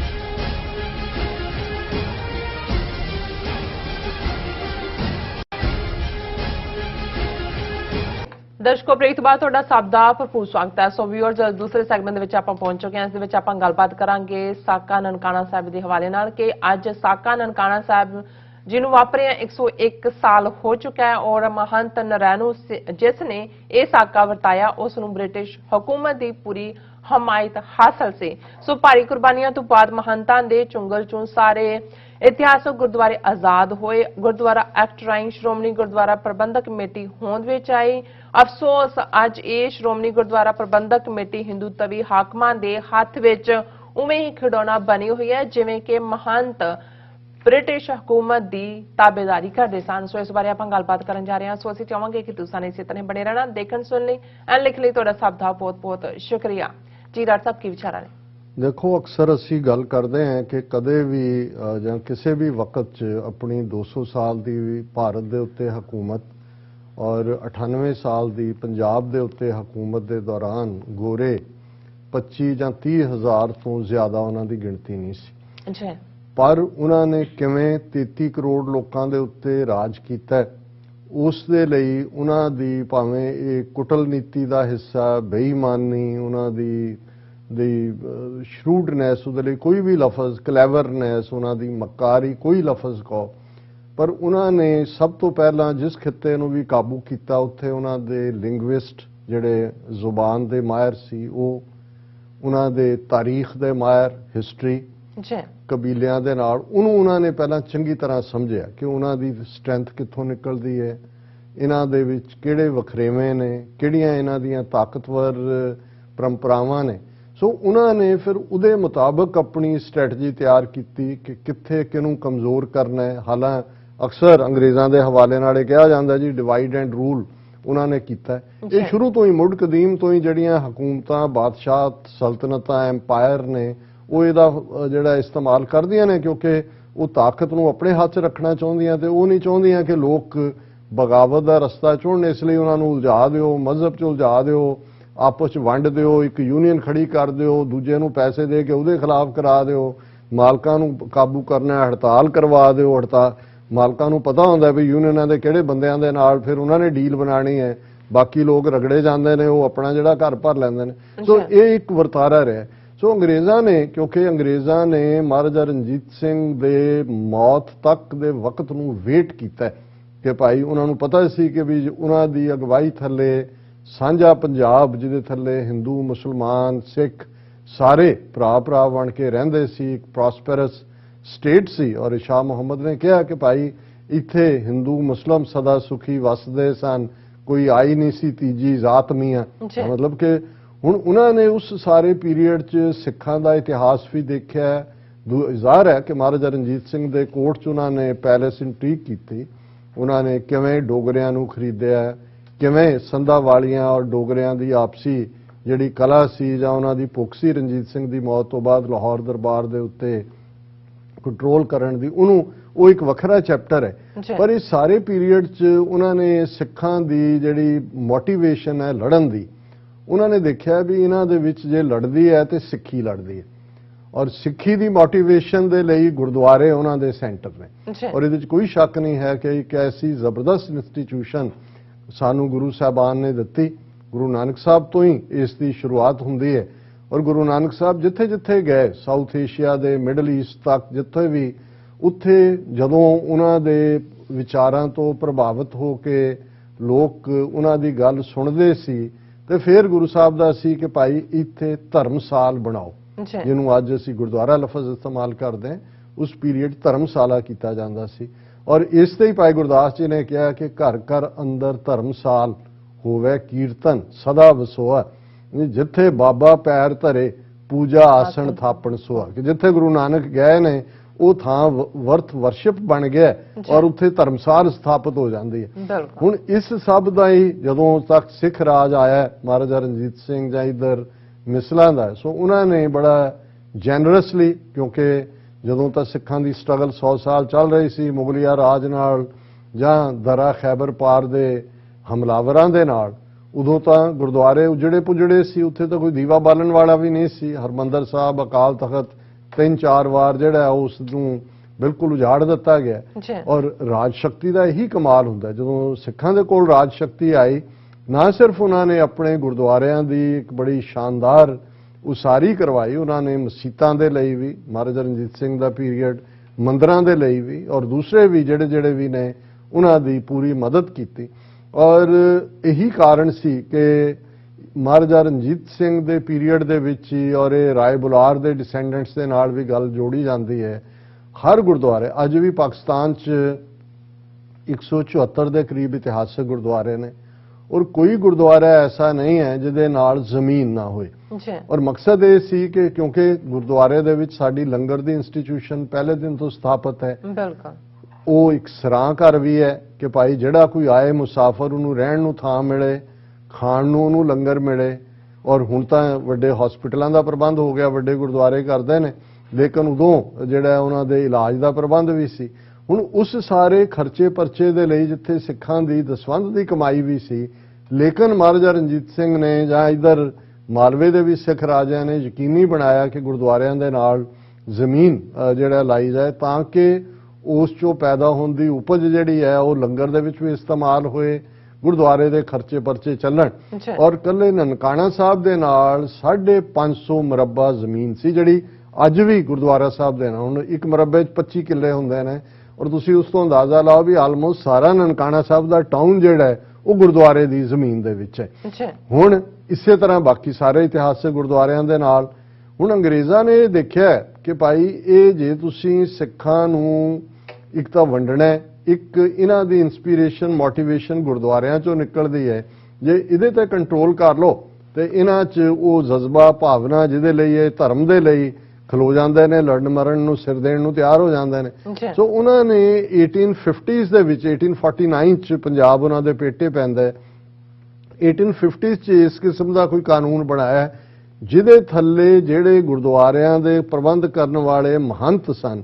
ਹੁਣ ਕਿਉਂਕਿ 18ਵੀਂ ਸਦੀ ਜਦੋਂ ਸਿੱਖ ਆਪਣੀ ਆਜ਼ਾਦੀ ਦੀ ਲੜਾਈ ਲੜ ਰਹੇ ਸੀ, ਉਦੋਂ 5 ਕਕਾਰੀ ਖਾਲਸਾ ਤਾਂ ਬਾਗੀ ਸੀ, ਉਹਨਾਂ ਦੇ ਤਾਂ ਸਿਰਾਂ ਦੇ ਮੁੱਲ ਸੀ। ਗੁਰਦੁਆਰਿਆਂ ਦੇ ਵਿੱਚ ਇਹ ਮਹੰਤ ਸੰਤ ਸਾਧੂ ਜਿਹੜੇ ਕੋਈ ਸਿੱਖੀ ਰੂਪ ਨਹੀਂ ਸੀ, ਦੀਵਾ ਜਗਾ ਛੱਡਦੇ ਸੀ, ਜਾਂ ਜਿਹੜੀ ਹੈ ਸੰਗਤ ਦੇ ਵਿੱਚ ਗੁਰਬਾਣੀ ਦਾ, ਸੁਖਮਣੀ ਸਾਹਿਬ ਬਾਣੀ ਦਾ ਪ੍ਰਚਾਰ। ਸੋ ਜਦੋਂ ਸਿੱਖਾਂ ਦੇ ਕੋਲ ਰਾਜ ਸ਼ਕਤੀ ਆਈ, ਉਹਨਾਂ ਨੇ ਉਹਨਾਂ ਤੋਂ ਗੁਰਦੁਆਰੇ ਲਏ ਨਹੀਂ, ਉਹਨਾਂ ਨੇ ਕਿਹਾ ਜੀ ਇਹਨਾਂ ਨੇ ਔਖੇ ਵੇਲੇ ਜਿਹੜਾ ਇਹ ਦੀਵੇ ਨੂੰ ਜਗਦਾ ਰੱਖਿਆ,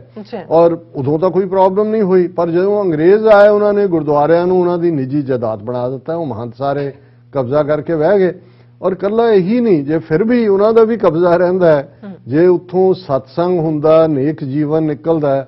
ਇਹ ਸਾਰੇ ਮਹੰਤ ਕਰਪਟ ਹੋ ਗਏ, ਐਬੀ ਸ਼ਰਾਬੀ ਮੁਜਰੇ ਕਰਵਾਣਾ ਔਰ ਸਭ ਬਦ ਇਖਲਾਕੀ।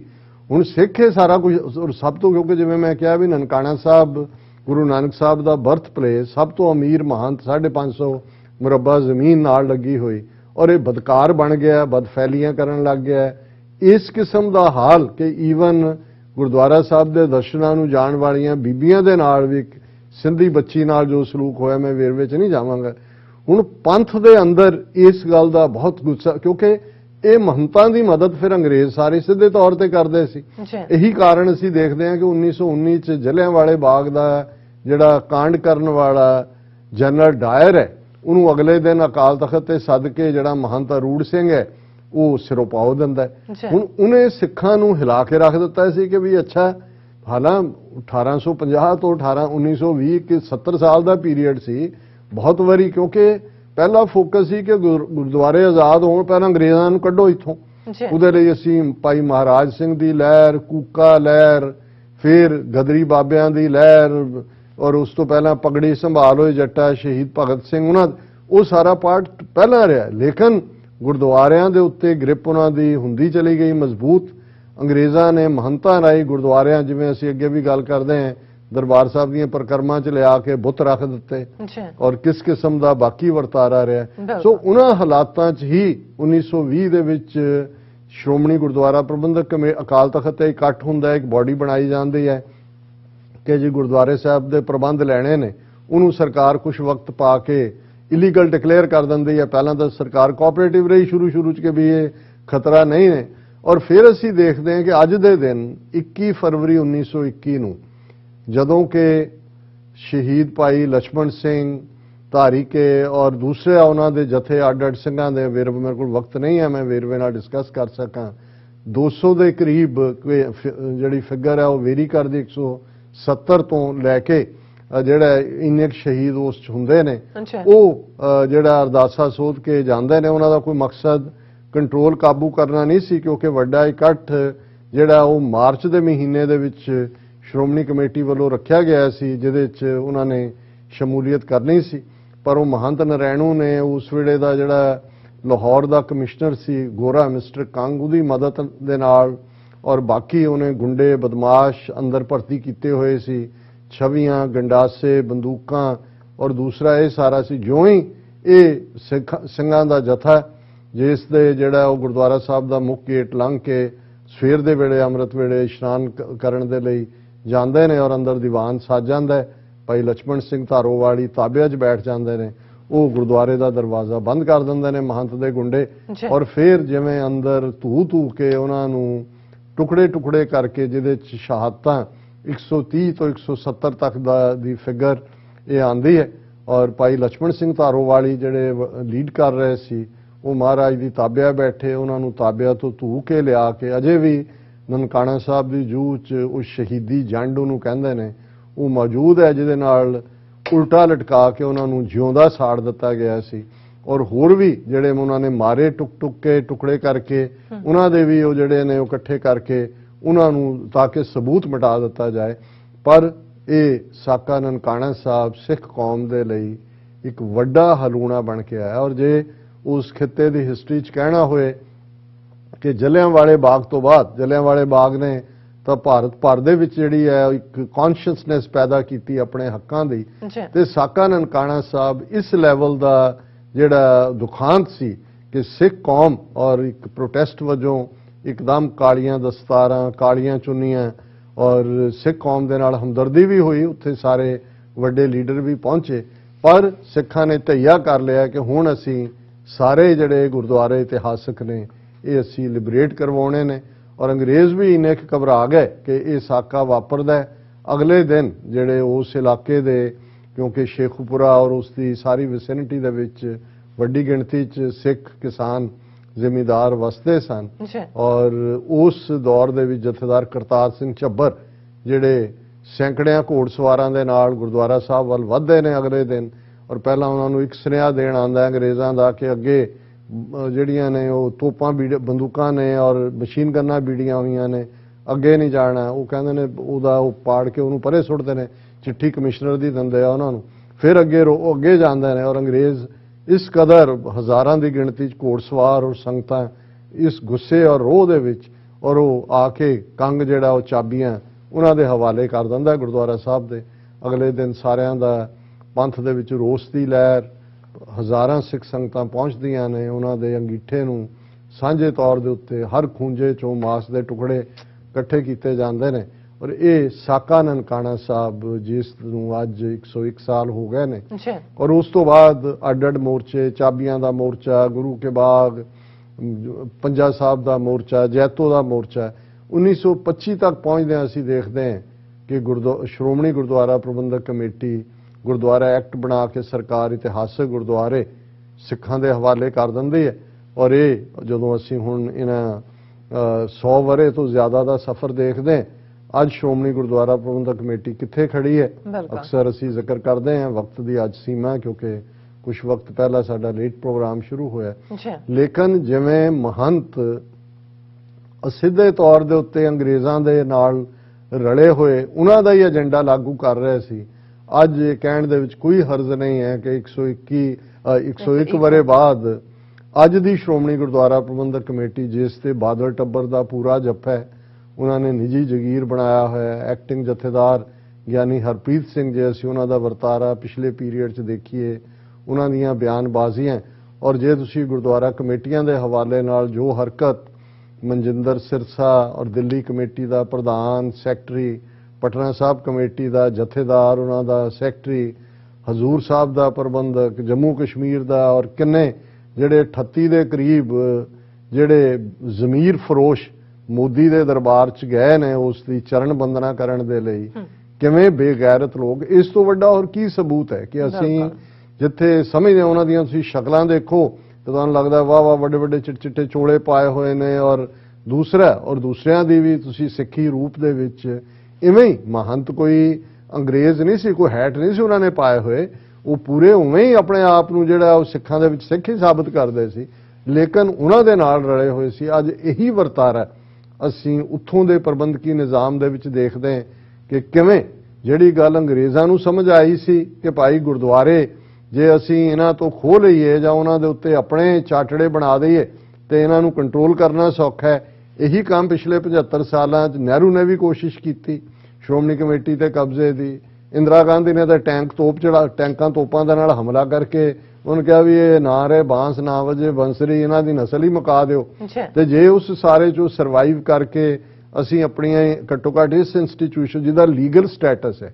ਜਿਹਨੂੰ ਸ਼੍ਰੋਮਣੀ ਕਮੇਟੀ ਗੁਰਦੁਆਰਾ ਐਕਟ ਦੇ ਥੱਲੇ 1925 'ਚ ਬ੍ਰਿਟਿਸ਼ਰਸ ਨੇ ਬਣਾਈ, ਹੁਣ ਵੀ ਇਹ ਜ਼ਿੰਮੇਵਾਰੀ ਦਿੱਲੀ ਸਰਕਾਰ ਦੀ ਹੁੰਦੀ ਹੈ ਕਿ ਉਹ ਪ੍ਰਾਂਤਕ ਸਰਕਾਰਾਂ ਦੇ ਰਾਹੀਂ ਹਰ 4 ਸਾਲ ਬਾਅਦ ਸ਼੍ਰੋਮਣੀ ਕਮੇਟੀ ਦੀਆਂ ਚੋਣਾਂ ਕਰਾਏ, ਪਰ ਉਹ ਤਾਂ ਉਦੋਂ ਤੱਕ ਆਪਣਾ ਕਰਵਾਉਂਦਾ ਹੀ ਨਹੀਂ ਜਦੋਂ ਤੱਕ ਉਹਨਾਂ ਨੂੰ ਇਹ ਹੁੰਦਾ ਵੀ ਜਦੋਂ ਕਰਵਾਉਣਗੇ ਤਾਂ ਉਹਨਾਂ ਦੇ ਚਮਚਿਆਂ ਦੇ ਹੱਥ ਪਾਵਰ ਆਏਗੀ। ਹੁਣ ਵੀ ਸ਼ਾਇਦ 12-14 ਸਾਲ ਹੋ ਚੁੱਕੇ ਨੇ ਸ਼੍ਰੋਮਣੀ ਕਮੇਟੀ ਦੀਆਂ ਵੋਟਾਂ ਪਈਆਂ ਨੂੰ, ਤੇ ਜਦੋਂ ਵੋਟਾਂ ਵੀ ਪੈਣੀਆਂ ਉਹੀ ਬਣਾਉਂਦੇ ਨੇ, ਉਹੀ ਉਸ ਕਿਸਮ ਦਾ ਉਹਨਾਂ ਦਾ ਡਿਫਾਈਨ ਵੀ ਉਹੀ ਕਰਦੇ ਨੇ ਵੀ ਕਿਹੜਾ ਵੋਟਰ ਬਣ ਸਕਦਾ। ਸੋ ਇਹਨਾਂ ਹਾਲਾਤਾਂ 'ਚ ਮੈਂ ਸਮਝਦਾ ਵੀ ਜੇ ਸਿੱਖਾਂ ਨੇ ਸਾਕਾ ਨਨਕਾਣਾ ਸਾਹਿਬ ਦੇ ਉਸ ਘੱਲੂਘਾਰੇ ਵਰਗੇ ਹਾਦਸੇ 'ਚੋਂ ਗੁਜ਼ਰ ਕੇ ਇਹ ਤਈਆ ਕੀਤਾ ਸੀ ਕਿ ਭਾਈ ਹੁਣ ਅਸੀਂ ਇਹ ਅੰਗਰੇਜ਼ਾਂ ਦੇ ਪਿੱਠੂ ਮਹੰਤ ਕੱਢਣੇ ਨੇ, ਤੇ ਸਾਨੂੰ ਵੀ ਇਸ ਗੱਲ ਦੇ ਉੱਤੇ ਫੋਕਸ ਕਰਨਾ ਹੋਏਗਾ ਕਿ ਇਹ ਨਵੇਂ ਮਹੰਤ ਨਰੈਣੂ ਦੇ ਅਵਤਾਰ ਜਿਹੜੇ ਬਾਦਲ ਟੱਬਰ ਦੇ ਰੂਪ 'ਚ ਔਰ ਸ਼੍ਰੋਮਣੀ ਕਮੇਟੀ ਦੇ ਕਾਬਜ਼ ਲੋਕ ਨੇ, ਇਹਨਾਂ ਤੋਂ ਅਸੀਂ ਗੁਰਦੁਆਰੇ ਹੀ ਨਹੀਂ ਲਿਬਰੇਟ ਕਰਵਾਉਣੇ, ਇਹਨਾਂ ਦੇ ਆਕਾ ਜਿਹੜੇ ਦਿੱਲੀ 'ਚ ਬੈਠੇ ਹੋਏ ਨੇ, ਜਿਹੜੇ ਸਾਡੇ ਧਰਮ 'ਚ ਸਿੱਧੀ ਦਖਲ ਅੰਦਾਜ਼ੀ ਕਰ ਰਹੇ ਨੇ, ਅਸੀਂ ਦਰਿਆਏ ਜਮਨਾ ਤੋਂ ਵਾਘਾ ਤੱਕ ਇਸ ਖਿੱਤੇ ਨੂੰ ਵੀ ਇੱਕ ਆਜ਼ਾਦ ਖਾਲਿਸਤਾਨ ਮੁਲਕ ਬਣਾਉਣਾ, ਇਹ ਸਾਡਾ ਅੱਜ ਦੇ ਦਿਨ ਰਿਜ਼ੋਲਵ ਹੋਣਾ। ਜੀ ਡਾਕਟਰ ਸਾਹਿਬ ਤੁਹਾਡਾ ਬਹੁਤ ਬਹੁਤ ਸ਼ੁਕਰੀਆ। ਸੋ ਇੱਥੇ ਲੈਣੇ ਬ੍ਰੇਕ, ਵਿਊਅਰਸ ਤੁਸੀਂ ਇਸੇ ਤਰ੍ਹਾਂ ਬਣਾਣਾ, ਮਿਲਦੇ ਹਾਂ ਛੋਟੇ ਜਿਹੇ ਬ੍ਰੇਕ ਤੋਂ ਬਾਅਦ।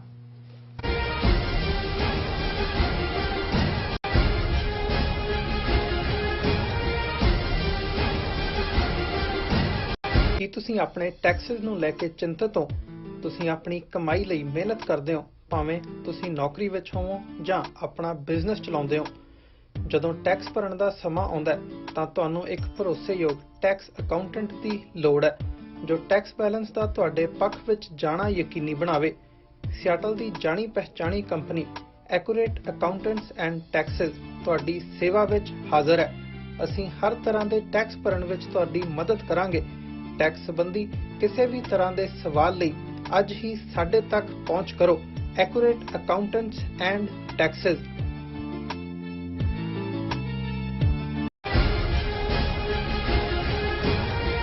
Viewers welcome back on programme. So viewers ਹੁਣ ਆਪਾਂ ਗੱਲਬਾਤ ਕਰਨ ਜਾ ਰਹੇ ਹਾਂ ਕਿ 21 ਫਰਵਰੀ ਦਾ ਦਿਨ ਯੂਨਾਈਟਿਡ ਨੇਸ਼ਨਸ ਵੱਲੋਂ ਇੰਟਰਨੈਸ਼ਨਲ ਮਦਰ ਲੈਂਗੁਏਜ ਡੇ ਵਜੋਂ ਐਲਾਨਿਆ ਹੋਇਆ ਹੈ। ਸੋ ਅੱਜ ਇਸ ਨੂੰ ਦੁਨੀਆ ਭਰ ਦੇ ਵਿੱਚ ਮਨਾਇਆ ਜਾ ਰਿਹਾ ਔਰ ਅਫਸੋਸ 5 ਦਰਿਆਵਾਂ ਦੀ ਧਰਤੀ ਪੰਜਾਬੀਆਂ ਦੇ ਇੱਕ ਵੱਡੇ ਹਿੱਸੇ ਨੇ ਮਾਂ ਬੋਲੀ ਪੰਜਾਬੀ ਨੂੰ ਮਤਰੇਈ ਮਾਂ ਬਣਾ ਤਰਿਆ ਹੈ। ਸੋ ਇਸ ਬਾਰੇ ਆਪਾਂ ਗੱਲਬਾਤ ਕਰਨ ਜਾ ਰਹੇ ਹਾਂ। ਸੋ ਅਸੀਂ ਚਾਹਾਂਗੇ ਕਿ ਤੁਸੀਂ ਇਸੇ ਤਰ੍ਹਾਂ ਬੜੇ ਰਹਿਣਾ, ਦੇਖਣ ਸੁਣ ਲਈ ਐਂਡ ਲਿਖਣ ਲਈ ਤੁਹਾਡਾ ਸਭ ਦਾ ਬਹੁਤ ਬਹੁਤ ਸ਼ੁਕਰੀਆ। ਜੀ ਡਾਕਟਰ ਸਾਹਿਬ ਕੀ ਕਹਿਣਾ ਚਾਹੋਗੇ? ਦੇਖੋ ਇਹ ਟੌਪਿਕ ਬੜਾ ਅਹਿਮ ਹੈ। ਮਾਂ ਬੋਲੀ ਦਿਵਸ ਕੌਮਾਂਤਰੀ ਇੰਟਰਨੈਸ਼ਨਲ ਮਦਰ ਲੈਂਗੁਏਜਸ ਡੇ ਜਿਹੜਾ ਯੂਨਾਈਟਿਡ ਨੇਸ਼ਨਸ ਨੇ ਪ੍ਰੋਪਰ ਮਤਾ ਕਰਕੇ ਯੂਨੈਸਕੋ ਰਾਹੀਂ 2000 ਸਨ ਦੇ ਵਿੱਚ ਇਸ ਨੂੰ ਇਹ ਦਿਨ ਡਿਕਲੇਅਰ ਕੀਤਾ ਸੀ ਔਰ ਦੁਨੀਆ ਭਰ 'ਚ ਇਸ ਨੂੰ ਜਿਹੜੇ ਲੋਕ ਜਿਨ੍ਹਾਂ ਦੀ ਵੀ ਜਿਹੜੀ ਮਾਂ ਬੋਲੀ ਹੈ ਔਰ ਜ਼ਾਹਰ ਹੈ ਕਿ ਮਾਂ ਬੋਲੀ ਉਹੀ ਹੁੰਦੀ ਹੈ ਜਿਹੜੀ ਤੁਸੀਂ ਪਹਿਲੇ ਲਫ਼ਜ਼ ਆਪਣੀ ਮਾਂ ਦੀ ਜ਼ੁਬਾਨ ਤੋਂ ਸੁਣਦੇ ਹੋ, ਘਰਾਂ ਦੇ ਵਿੱਚ ਬੋਲੀ ਜਾਣ ਵਾਲੀ ਬੋਲੀ। ਇਕੱਲਾ ਮਤਲਬ ਇਹ ਨਹੀਂ ਹੈ ਕਿ ਉਹ ਪਿਓ ਦੀ ਬੋਲੀ ਨਹੀਂ ਹੁੰਦੀ। ਮਾਂ ਬੋਲੀ ਇਸ ਲਈ ਕਿਉਂਕਿ ਬੱਚੀ ਦੀ ਕੁਰਬਤ ਮਾਂ ਦੇ ਨਾਲ ਹੁੰਦੀ ਹੈ ਔਰ ਪਹਿਲਾ ਲਫ਼ਜ਼ ਔਰ ਜਿਹੜੀ ਇਮੀਟੇਸ਼ਨ ਹੈ ਬੱਚਾ ਉਹ ਮਾਂ ਤੋਂ ਹੀ ਕਰਦਾ ਹੈ, ਜੋ ਉਦੋਂ ਬਾਅਦ ਥੋੜਾ ਗਰੋ ਵੀ ਹੁੰਦਾ। ਔਰ ਇਹਦੇ 'ਚ ਕੋਈ ਸ਼ੱਕ ਨਹੀਂ ਹੈ ਕਿ ਇਹਦੀ ਇੱਕ ਆਪਣੀ ਕਹਾਣੀ ਹੈ ਕਿ ਵੀ ਅੱਜ ਦੇ ਦਿਨ ਨੂੰ ਕਿਵੇਂ ਇੰਟਰਨੈਸ਼ਨਲ ਮਦਰ ਲੈਂਗੁਏਜਸ ਡੇ ਐਲਾਨਿਆ ਗਿਆ। ਪਰ ਇਹ ਕ੍ਰੈਡਿਟ ਬੰਗਲਾ ਜ਼ਬਾਨ ਦੇ ਪੈਰੋਕਾਰਾਂ ਨੂੰ ਜਾਂਦਾ ਹੈ ਕਿ ਜਿਨ੍ਹਾਂ ਨੇ ਕੈਨੇਡਾ ਬੇਸਡ ਉਹਨਾਂ ਦੇ ਐਕਟਿਵਿਸਟ ਨੇ ਔਰ ਇੱਥੇ UN ਦੇ ਵਿੱਚ ਇੱਕ ਪ੍ਰੋਪਰਲੀ ਲੌਬੀ ਕੀਤੀ ਔਰ ਉਹਨਾਂ ਦਾ ਇੱਕ ਆਪਣਾ ਇਤਿਹਾਸ ਹੈ ਕਿ ਬੰਗਲਾ ਜ਼ਬਾਨ ਦੇ ਨਾਲ ਕਿਵੇਂ ਉਹਨਾਂ ਨੇ ਆਪਣਾ ਮੋਹ ਤੇ ਪੁਗਾਇਆ। ਹਾਲਾਂਕਿ ਇੱਕ ਵੱਖਰੀ ਕਹਾਣੀ ਹੈ ਕਿ ਭਾਰਤੀ ਹਕੂਮਤ ਨੇ ਕਿਵੇਂ ਜਿਹੜੀ ਨੈਸ਼ਨਲ ਪਾਲਿਸੀ ਪਾਕਿਸਤਾਨ ਨੇ ਬਣਾਈ ਜਿਹਦੇ 'ਚ ਉਰਦੂ ਨੂੰ ਸਟੇਟ ਲੈਂਗੁਏਜ ਐਲਾਨਿਆ ਗਿਆ ਔਰ ਵੱਡੀ ਗਿਣਤੀ 'ਚ ਬੰਗਾਲੀ ਜਿਹੜੇ ਬੰਗਲਾ ਦੇ ਨਾਲ ਜੁੜੇ ਹੋਏ ਸੀ, ਆਪਣੀ ਮਾਂ ਬੋਲੀ ਨੂੰ ਪਿਆਰ ਕਰਨ ਵਾਲੇ, ਉਹਨਾਂ ਨੇ ਪਹਿਲਾ ਜਿਹੜਾ ਉਸ ਦੇ ਉੱਤੇ ਆਪਣਾ ਪ੍ਰੋਟੈਸਟ 1952-53 'ਚ ਹੋਇਆ ਢਾਕਾ ਯੂਨੀਵਰਸਿਟੀ 'ਚ ਔਰ ਗੋਲੀ ਚੱਲੀ, ਸਟੂਡੈਂਟਸ ਮਾਰੇ ਗਏ ਔਰ ਇਹੀ ਦਿਨ ਸੀ 21 ਫਰਵਰੀ ਦਾ। ਔਰ ਉਸੇ ਨੂੰ ਹੀ ਉਹਨਾਂ ਨੇ ਫਿਰ ਜਦੋਂ ਬੰਗਲਾਦੇਸ਼ ਬਣਿਆ ਲੌਬੀ ਉਹਨਾਂ ਨੇ ਕੀਤੀ ਬਾਅਦ 'ਚ, ਉਸ ਵੀ 8-10 ਸਾਲ ਲੱਗ ਗਏ ਪਰ ਸੰਨ 2000 ਦੇ ਵਿੱਚ ਇਸ ਨੂੰ ਐਲਾਨਿਆ ਗਿਆ। ਹੁਣ ਗੱਲ ਅਸੀਂ ਆਪਣੀ ਜ਼ਬਾਨ ਦੇ ਉੱਤੇ ਕਰੀਏ ਪਰ ਇਸ ਤੋਂ ਪਹਿਲਾਂ ਇਹੀ ਨਹੀਂ ਕਿ ਵੀ ਇਹ ਇੱਕ ਮਹਿਜ਼ ਬਾਕੀ ਦਿਨਾਂ ਵਾਂਗ ਇੱਕ ਦਿਨ ਬਣ ਜਾਂਦਾ ਹੈ। ਹਰ ਸਾਲ ਦਾ ਇੱਕ ਥੀਮ ਯੂਨਾਈਟਿਡ ਨੇਸ਼ਨਸ ਵੱਲੋਂ ਡਿਕਲੇਅਰ ਕੀਤਾ ਜਾਂਦਾ ਹੈ ਔਰ 2022 ਦਾ ਇੰਟਰਨੈਸ਼ਨਲ ਮਦਰ ਲੈਂਗੁਏਜ ਡੇ ਦਾ ਥੀਮ ਹੈ using technology for multilingual learning challenges and opportunities. ਕਿ ਭਾਈ ਕੱਲਾ ਕਿਉਂਕਿ ਹੁਣ ਸਾਡੀਆਂ ਸਾਰੀਆਂ ਜਨਰੇਸ਼ਨ ਤਾਂ ਉਹਦੇ ਤੇ ਆ ਗਈਆਂ, ਹੱਥ ਨਾਲ ਤੇ ਲਿਖਣ ਵਾਲਾ ਕੰਮ ਵੀ ਮੁੱਕ ਜਾਣਾ ਆਉਣ ਵਾਲੇ ਪੀਰੀਅਡ 'ਚ, ਜਿਵੇਂ ਬੱਚੇ ਸਿੱਧੇ ਹੀ ਕੀਬੋਰਡ ਦੇ ਉੱਤੇ ਜਾਂਦੇ ਨੇ। ਔਰ ਇਹ ਨਵੀਂ ਟੈਕਨੋਲੋਜੀ ਦੇ ਚਲਦਿਆਂ ਕਿਵੇਂ ਇਹ ਜਿਹੜੀ ਮਲਟੀਲਿੰਗੁਅਲ ਇੱਕੋ ਵੇਲੇ, ਹੁਣ ਅਸੀਂ ਤਾਂ ਪੰਜਾਬੀ ਦੇ ਇਸ ਗੱਲ ਦੇ ਝਗੜੇ 'ਚ ਪਏ ਹੋਏ ਆ ਜਾਂ ਪਏ ਰਹੇ ਲੰਬਾ ਵਕਤ ਕਿ ਗੁਰਮੁਖੀ 'ਚ ਲਿਖਣੀ ਹੈ ਕਿ ਸ਼ਾਹਮੁਖੀ 'ਚ ਲਿਖਣੀ ਹੈ, ਪਰ ਹੁਣ ਤੁਸੀਂ ਦੇਖੋਗੇ ਕਿ ਜਿੰਨੇ ਸਾਡੇ ਪਾਕਿਸਤਾਨੀ ਵੀਰ ਵੀ ਸਾਨੂੰ ਕੀ ਕਮੈਂਟ ਲਿਖਣਗੇ ਜਾਂ ਈਵਨ ਸਾਡੇ ਬੱਚੇ ਬੱਚੀਆਂ ਬਾਹਰ ਉਹ ਰੋਮਨ ਦੇ ਵਿੱਚ ਹੀ ਪੰਜਾਬੀ ਲਿਖ ਰਹੇ ਹੁੰਦੇ ਨੇ, ਮਤਲਬ ਕਿਉਂਕਿ ਇਹ ਕਾਮਨ ਸਕ੍ਰਿਪਟ ਹੈ ਰੋਮਨ। ਹਾਲਾਂਕਿ ਕੋਈ ਇਨਸਾਫ ਨਹੀਂ ਹੈ, ਜਿਹੜੀ ਸਾਡੀ ਪੰਜਾਬੀ ਜ਼ਬਾਨ ਦੇ 35 ਅੱਖਰ ਜਿਹਨੂੰ ਅਸੀਂ ਕਹਿੰਦੇ ਹੀ 35 ਹੈ ਉਹਨਾਂ 'ਚ ਹਰ ਸਾਊਂਡ ਹੈ, ਹਰ ਆਵਾਜ਼ ਹੈ ਲਿਖਣ ਦਾ ਹੈ। ਲੇਕਿਨ ਕਿ ਇਸ ਨਾਲੋਂ ਕਿ ਵੀ ਅਸੀਂ ਤਾਂ ਟੁੱਟ ਗਏ, ਮਾਂ ਨੂੰ ਹੀ ਮਾਂ ਕਹਿਣ ਤੋਂ ਇਨਕਾਰੀ ਹੋਏ, ਉਹ ਜਿਹੜੀ ਹੈ ਸਟੈਪ ਮਦਰ ਬਣਾ ਦਿੱਤਾ, ਮਤਰੇਈ ਮਾਂ ਬਣਾ ਦਿੱਤਾ ਅਸੀਂ। ਤੇ ਉਹਨਾਂ ਨੇ ਜਿਹੜੇ ਨੇ ਜਿਨ੍ਹਾਂ ਨੇ ਕਮਿਊਨੀਕੇਟ ਕਰਨਾ ਉਹਨਾਂ ਨੇ ਰੋਮਨ ਸਕ੍ਰਿਪਟ ਪਿਕ ਕਰ ਲਈ। ਹੁਣ ਇਹ ਇੱਕ ਬੜਾ ਇੰਪੋਰਟੈਂਟ ਥੀਮ ਹੈ ਜਿਹਦੇ ਉੱਤੇ ਕਿ ਭਾਈ ਉਹਨਾਂ ਨੇ ਕਿਵੇਂ ਇਸ ਸਾਰੇ ਨੂੰ, ਔਰ ਮੈਂ ਇਸ ਦੀ ਗੱਲ ਕਰਨ ਤੋਂ ਪਹਿਲਾਂ ਸਿੱਧਾ ਹੀ ਕਿਉਂਕਿ ਮਤਰੇਏ ਪੁੱਤਰ ਧੀਆਂ ਤੇ ਆ ਗਏ ਕਿ ਜਿਨ੍ਹਾਂ ਨੇ ਜਦੋਂ ਤੁਸੀਂ ਮਾਂ ਨੂੰ ਮਾਂ ਕਹਿਣ ਤੋਂ ਇਨਕਾਰੀ ਹੋਵੋ ਤੇ ਫਿਰ ਉਸ ਦੇ ਲਈ ਕੀ ਲਫ਼ਜ਼ ਕਿਹਾ ਜਾਂਦਾ ਹੈ ਪੰਜਾਬੀ 'ਚ, ਮੈਂ ਉਹ ਲਫ਼ਜ਼ ਨਹੀਂ ਕਹਾਂਗਾ ਪਰ ਇਹ ਮੈਂ ਜ਼ਰੂਰ ਕਹਿ ਸਕਦਾ ਕਿ ਵੀ ਪੰਜਾਬੀ ਮਾਂ ਬੋਲੀ ਜਿਸ ਦੇ ਕੋਈ ਪੈਰੋਕਾਰ ਪੰਜਾਬ 5 ਦਰਿਆਵਾਂ ਦੀ ਧਰਤੀ ਜਿਹਦਾ ਕਦੇ ਨਾਂ ਪੰਚ ਨਦ ਸੀ, ਅੱਜ ਵੀ ਲਹਿੰਦੇ ਪੰਜਾਬ ਦੇ ਵਿੱਚ ਉਹ ਥਾਂ ਹੈ ਕਿਉਂਕਿ ਜਦੋਂ ਅਸੀਂ 5 ਦਰਿਆ ਦੇਖਦੇ ਹਾਂ ਸਤਲੁਜ ਤੇ ਬਿਆਸ ਜਿਹੜੇ ਨੇ ਉਹ ਇੱਥੇ ਹੀ ਹਰੀਕੇ 'ਚ ਮਿਲ ਜਾਂਦੇ ਨੇ ਇੱਕ ਦੂਜੇ 'ਚ। ਬਿਆਸ ਤਾਂ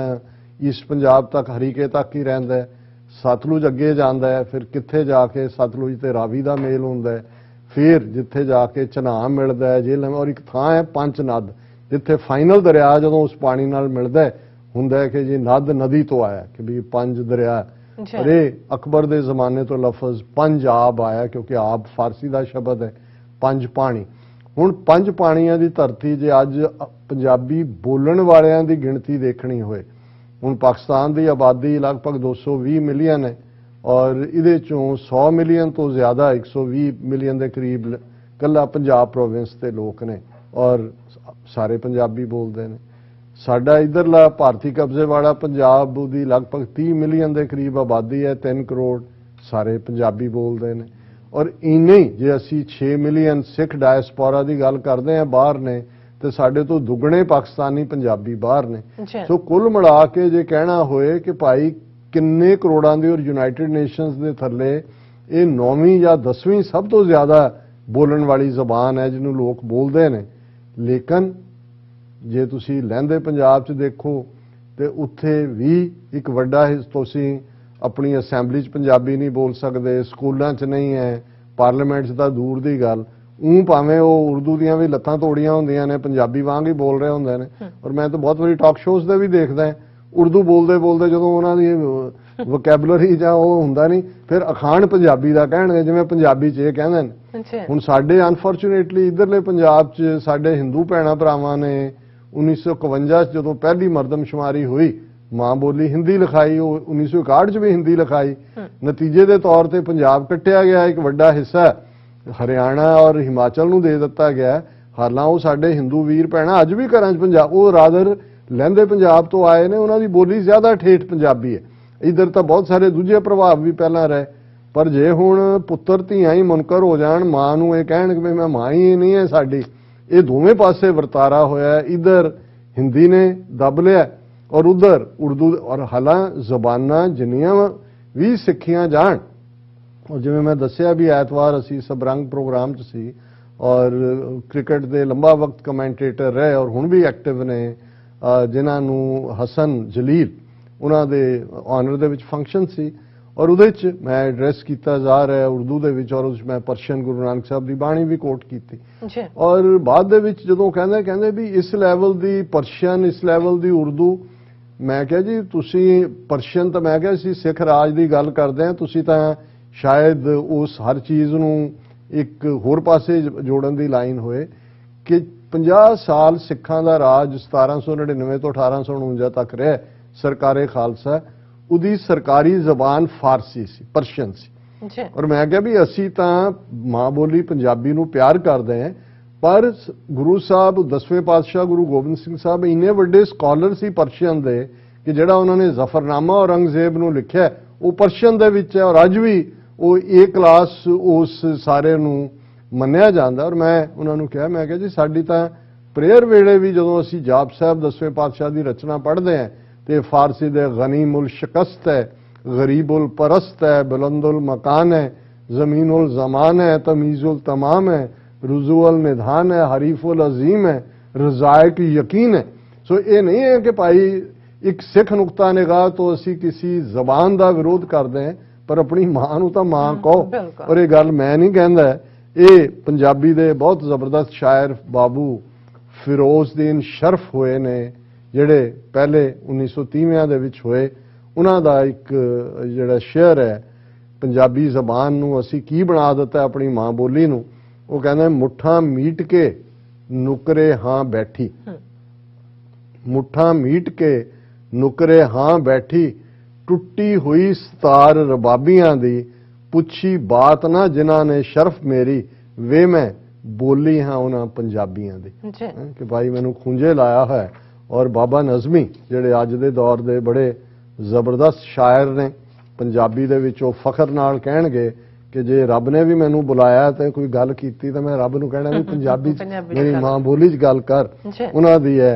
उन्होंने दी लिखत है, वारस बुल्ले वर्गे बैठे हंस विसार पंजाबी दे, हंस स्वैंस कि भाई जिस जबान च वारस शाह आया, बुल्ले शाह आया, हंसा वांग सन, अज पंजाबियां नूं ये भुल्ले होए ने। वारस बुल्ले वर्गे बैठे हंस विसार पंजाबी दे, किस तरह आखां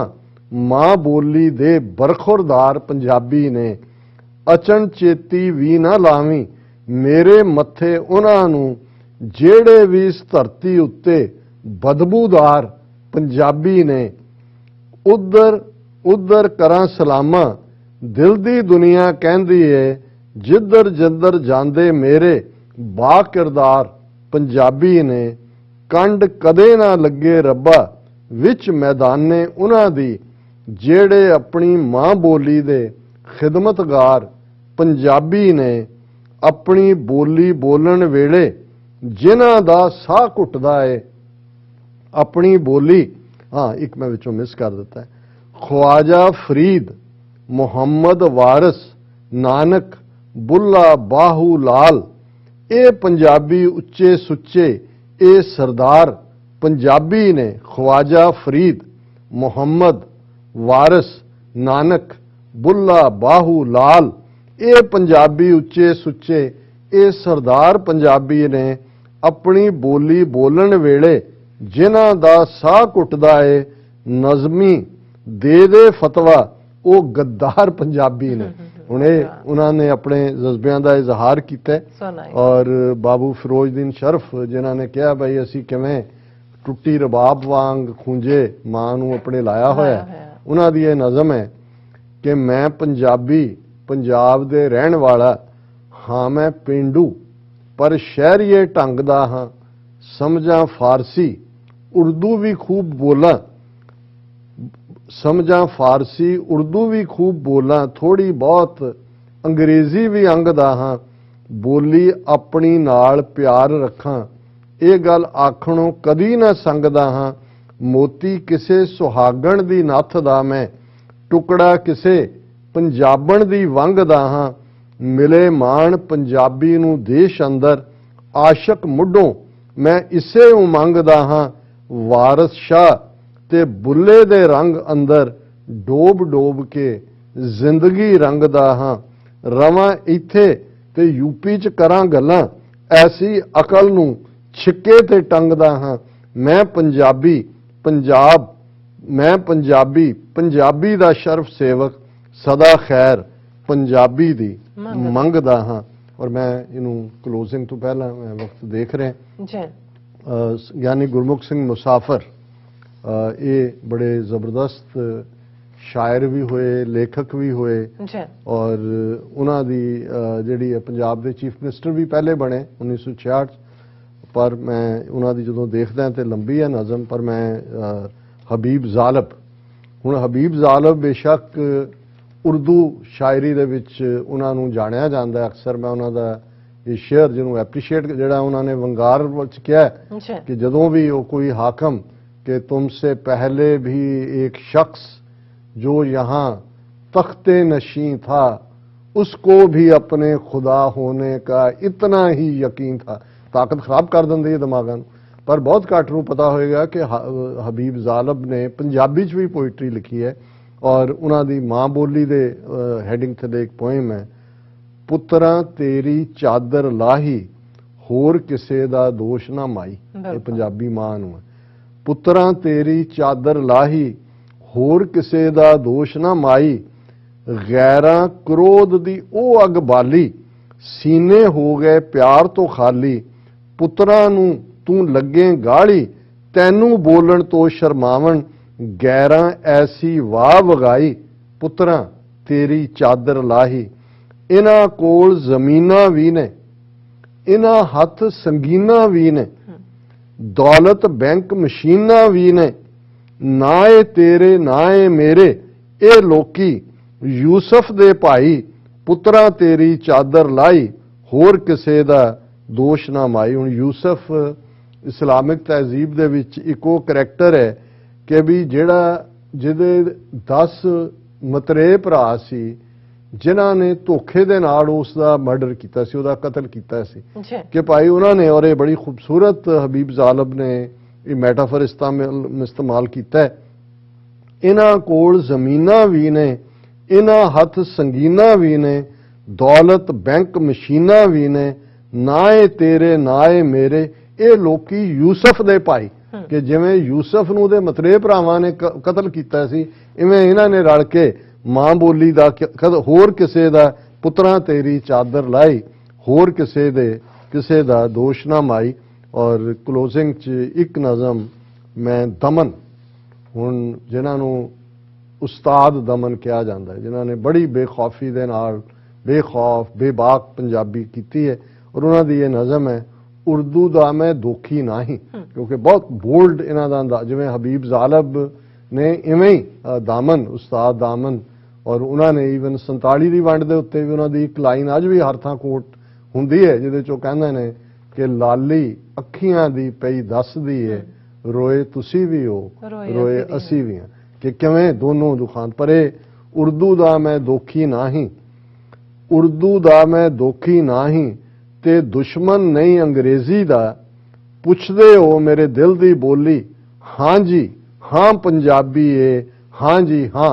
पंजाबी है, बुल्ला मिलिया इसे विचों वारस भी, धारा मिलियां इसे विचों, मेरी मां पंजाबी है, हाँ जी हाँ पंजाबी है, इहदे बोल कन्नां विच पैंदे, दिल मेरे दे विच ने रहिंदे, तपदियां होईयां रेतां उत्ते एक ठंडी छां पंजाबी है, हाँ जी हाँ पंजाबी है। ਇਹਦੇ ਦੁੱਧਾਂ ਦੇ ਵਿੱਚ ਮੱਖਣੀ, ਮੱਖਣਾ ਵਿੱਚ ਘਿਓ ਦੀ ਚਖਣੀ। ਵਾਹ ਜੀ ਵਾਹ। ਇਹਦੇ ਦੁੱਧਾਂ ਦੇ ਵਿੱਚ ਮੱਖਣੀ, ਮੱਖਣਾ ਵਿੱਚ ਘਿਓ ਦੀ ਚਖਣੀ, ਡੱਬ ਖੜੱਬੀ ਦੁੱਧੜ ਜਿਹੀ, ਇਹ ਸਾਡੀ ਗਾਂ ਪੰਜਾਬੀ ਹੈ। ਹਾਂ ਜੀ ਹਾਂ ਪੰਜਾਬੀ ਹੈ। ਸੋ ਅਸੀਂ ਵੀ ਆਪਣੀ ਮਾਂ ਬੋਲੀ ਨੂੰ ਜਿੱਥੇ ਅਪਣਾਈਏ। ਅਸੀਂ ਤਾਂ ਜੇ ਸੱਚੋ ਸੱਚ ਪ੍ਰੋਗਰਾਮ ਪਿਛਲੇ 10 ਸਾਲ ਤੋਂ ਪੰਜਾਬੀ ਚ ਕਰਨ ਦਾ ਫੈਸਲਾ ਕੀਤਾ ਤੇ ਇਹੀ ਸੀ ਕਿ ਇਸ ਨੂੰ ਜਿਹੜੇ ਲੋਕ ਇੱਕ ਤਬਕਾ ਖਾਸ ਤੌਰ ਤੇ ਸ਼ਹਿਰੀਆਂ ਦਾ, ਉਹ ਸਾਡੇ ਲਹਿੰਦੇ ਪੰਜਾਬ ਦੇ ਹੋਣ, ਚੜ੍ਹਦੇ ਪੰਜਾਬ ਦੇ ਹੋਣ, ਤੇ ਉਹ ਕਹਿੰਦੇ ਨੇ ਜੀ ਪੰਜਾਬੀ ਤਾਂ ਗਾਲਾਂ ਦੀ ਜ਼ਬਾਨ ਹੈ ਕਿ ਜੇ ਤੁਸੀਂ, ਪਰ ਇਹ ਭੁੱਲ ਜਾਂਦੇ ਨੇ ਕਿ ਭਾਈ ਇਹ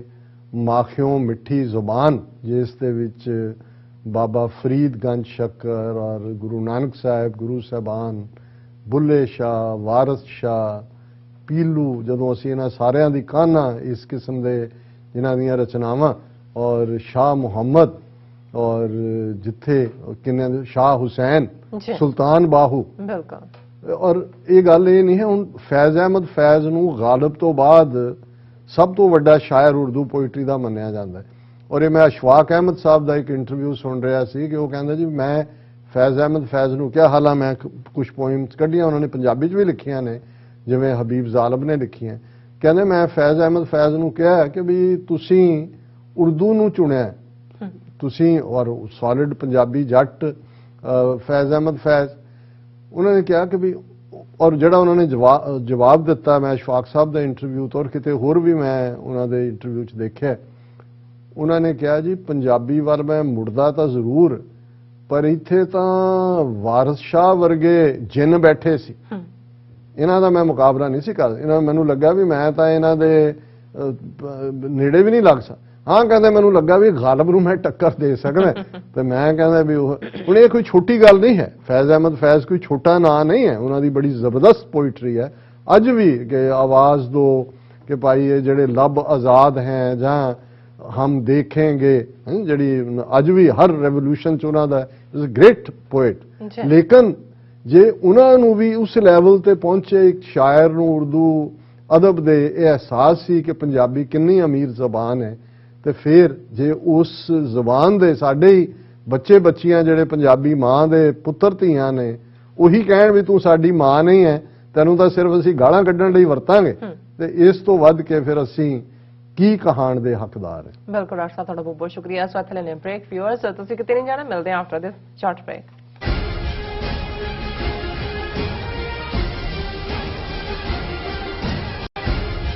ਕੀ ਤੁਹਾਨੂੰ 30, 40 ਜਾਂ 50 ਦਿਨ ਵੇਟ ਕਰਨੀ ਪੈ ਰਹੀ ਹੈ ਤੁਹਾਡੇ ਚੈੱਕ ਲਈ? ਫਿਰ ਬ੍ਰੋਕਰਾਂ ਪਿੱਛੇ ਭੱਜਦੇ ਫਿਰਦੇ ਹੋ ਪੈਸੇ ਲਈ, ਬਹੁਤ ਜ਼ਿਆਦਾ ਟਾਈਮ ਵੇਸਟ ਹੋ ਜਾਂਦਾ ਇਦਾਂ ਤਾਂ। ਜੇ ਤੁਸੀਂ ਅੱਜ ਹੀ ਪੈਸੇ ਲੈਣੇ ਤਾਂ ਬੌਬਟੇਲ ਨੂੰ ਕਾਲ ਕਰੋ। ਬੌਬਟੇਲ ਤੁਹਾਡੀਆਂ ਇਨਵੌਇਸਸ ਸੇਮ ਡੇ ਫੰਡ ਕਰ ਸਕਦੇ ਹਨ for a small fee, no contract, no reserve and no hidden fees। ਅੱਜ ਹੀ ਕਾਲ ਕਰੋ ਬੌਬਟੇਲ ਨੂੰ ਤੇ ਤੁਹਾਡਾ ਪਹਿਲਾ ਮਹੀਨਾ ਫ੍ਰੀ। 410 204 2084। ਅਗੇਨ 410 204 2084।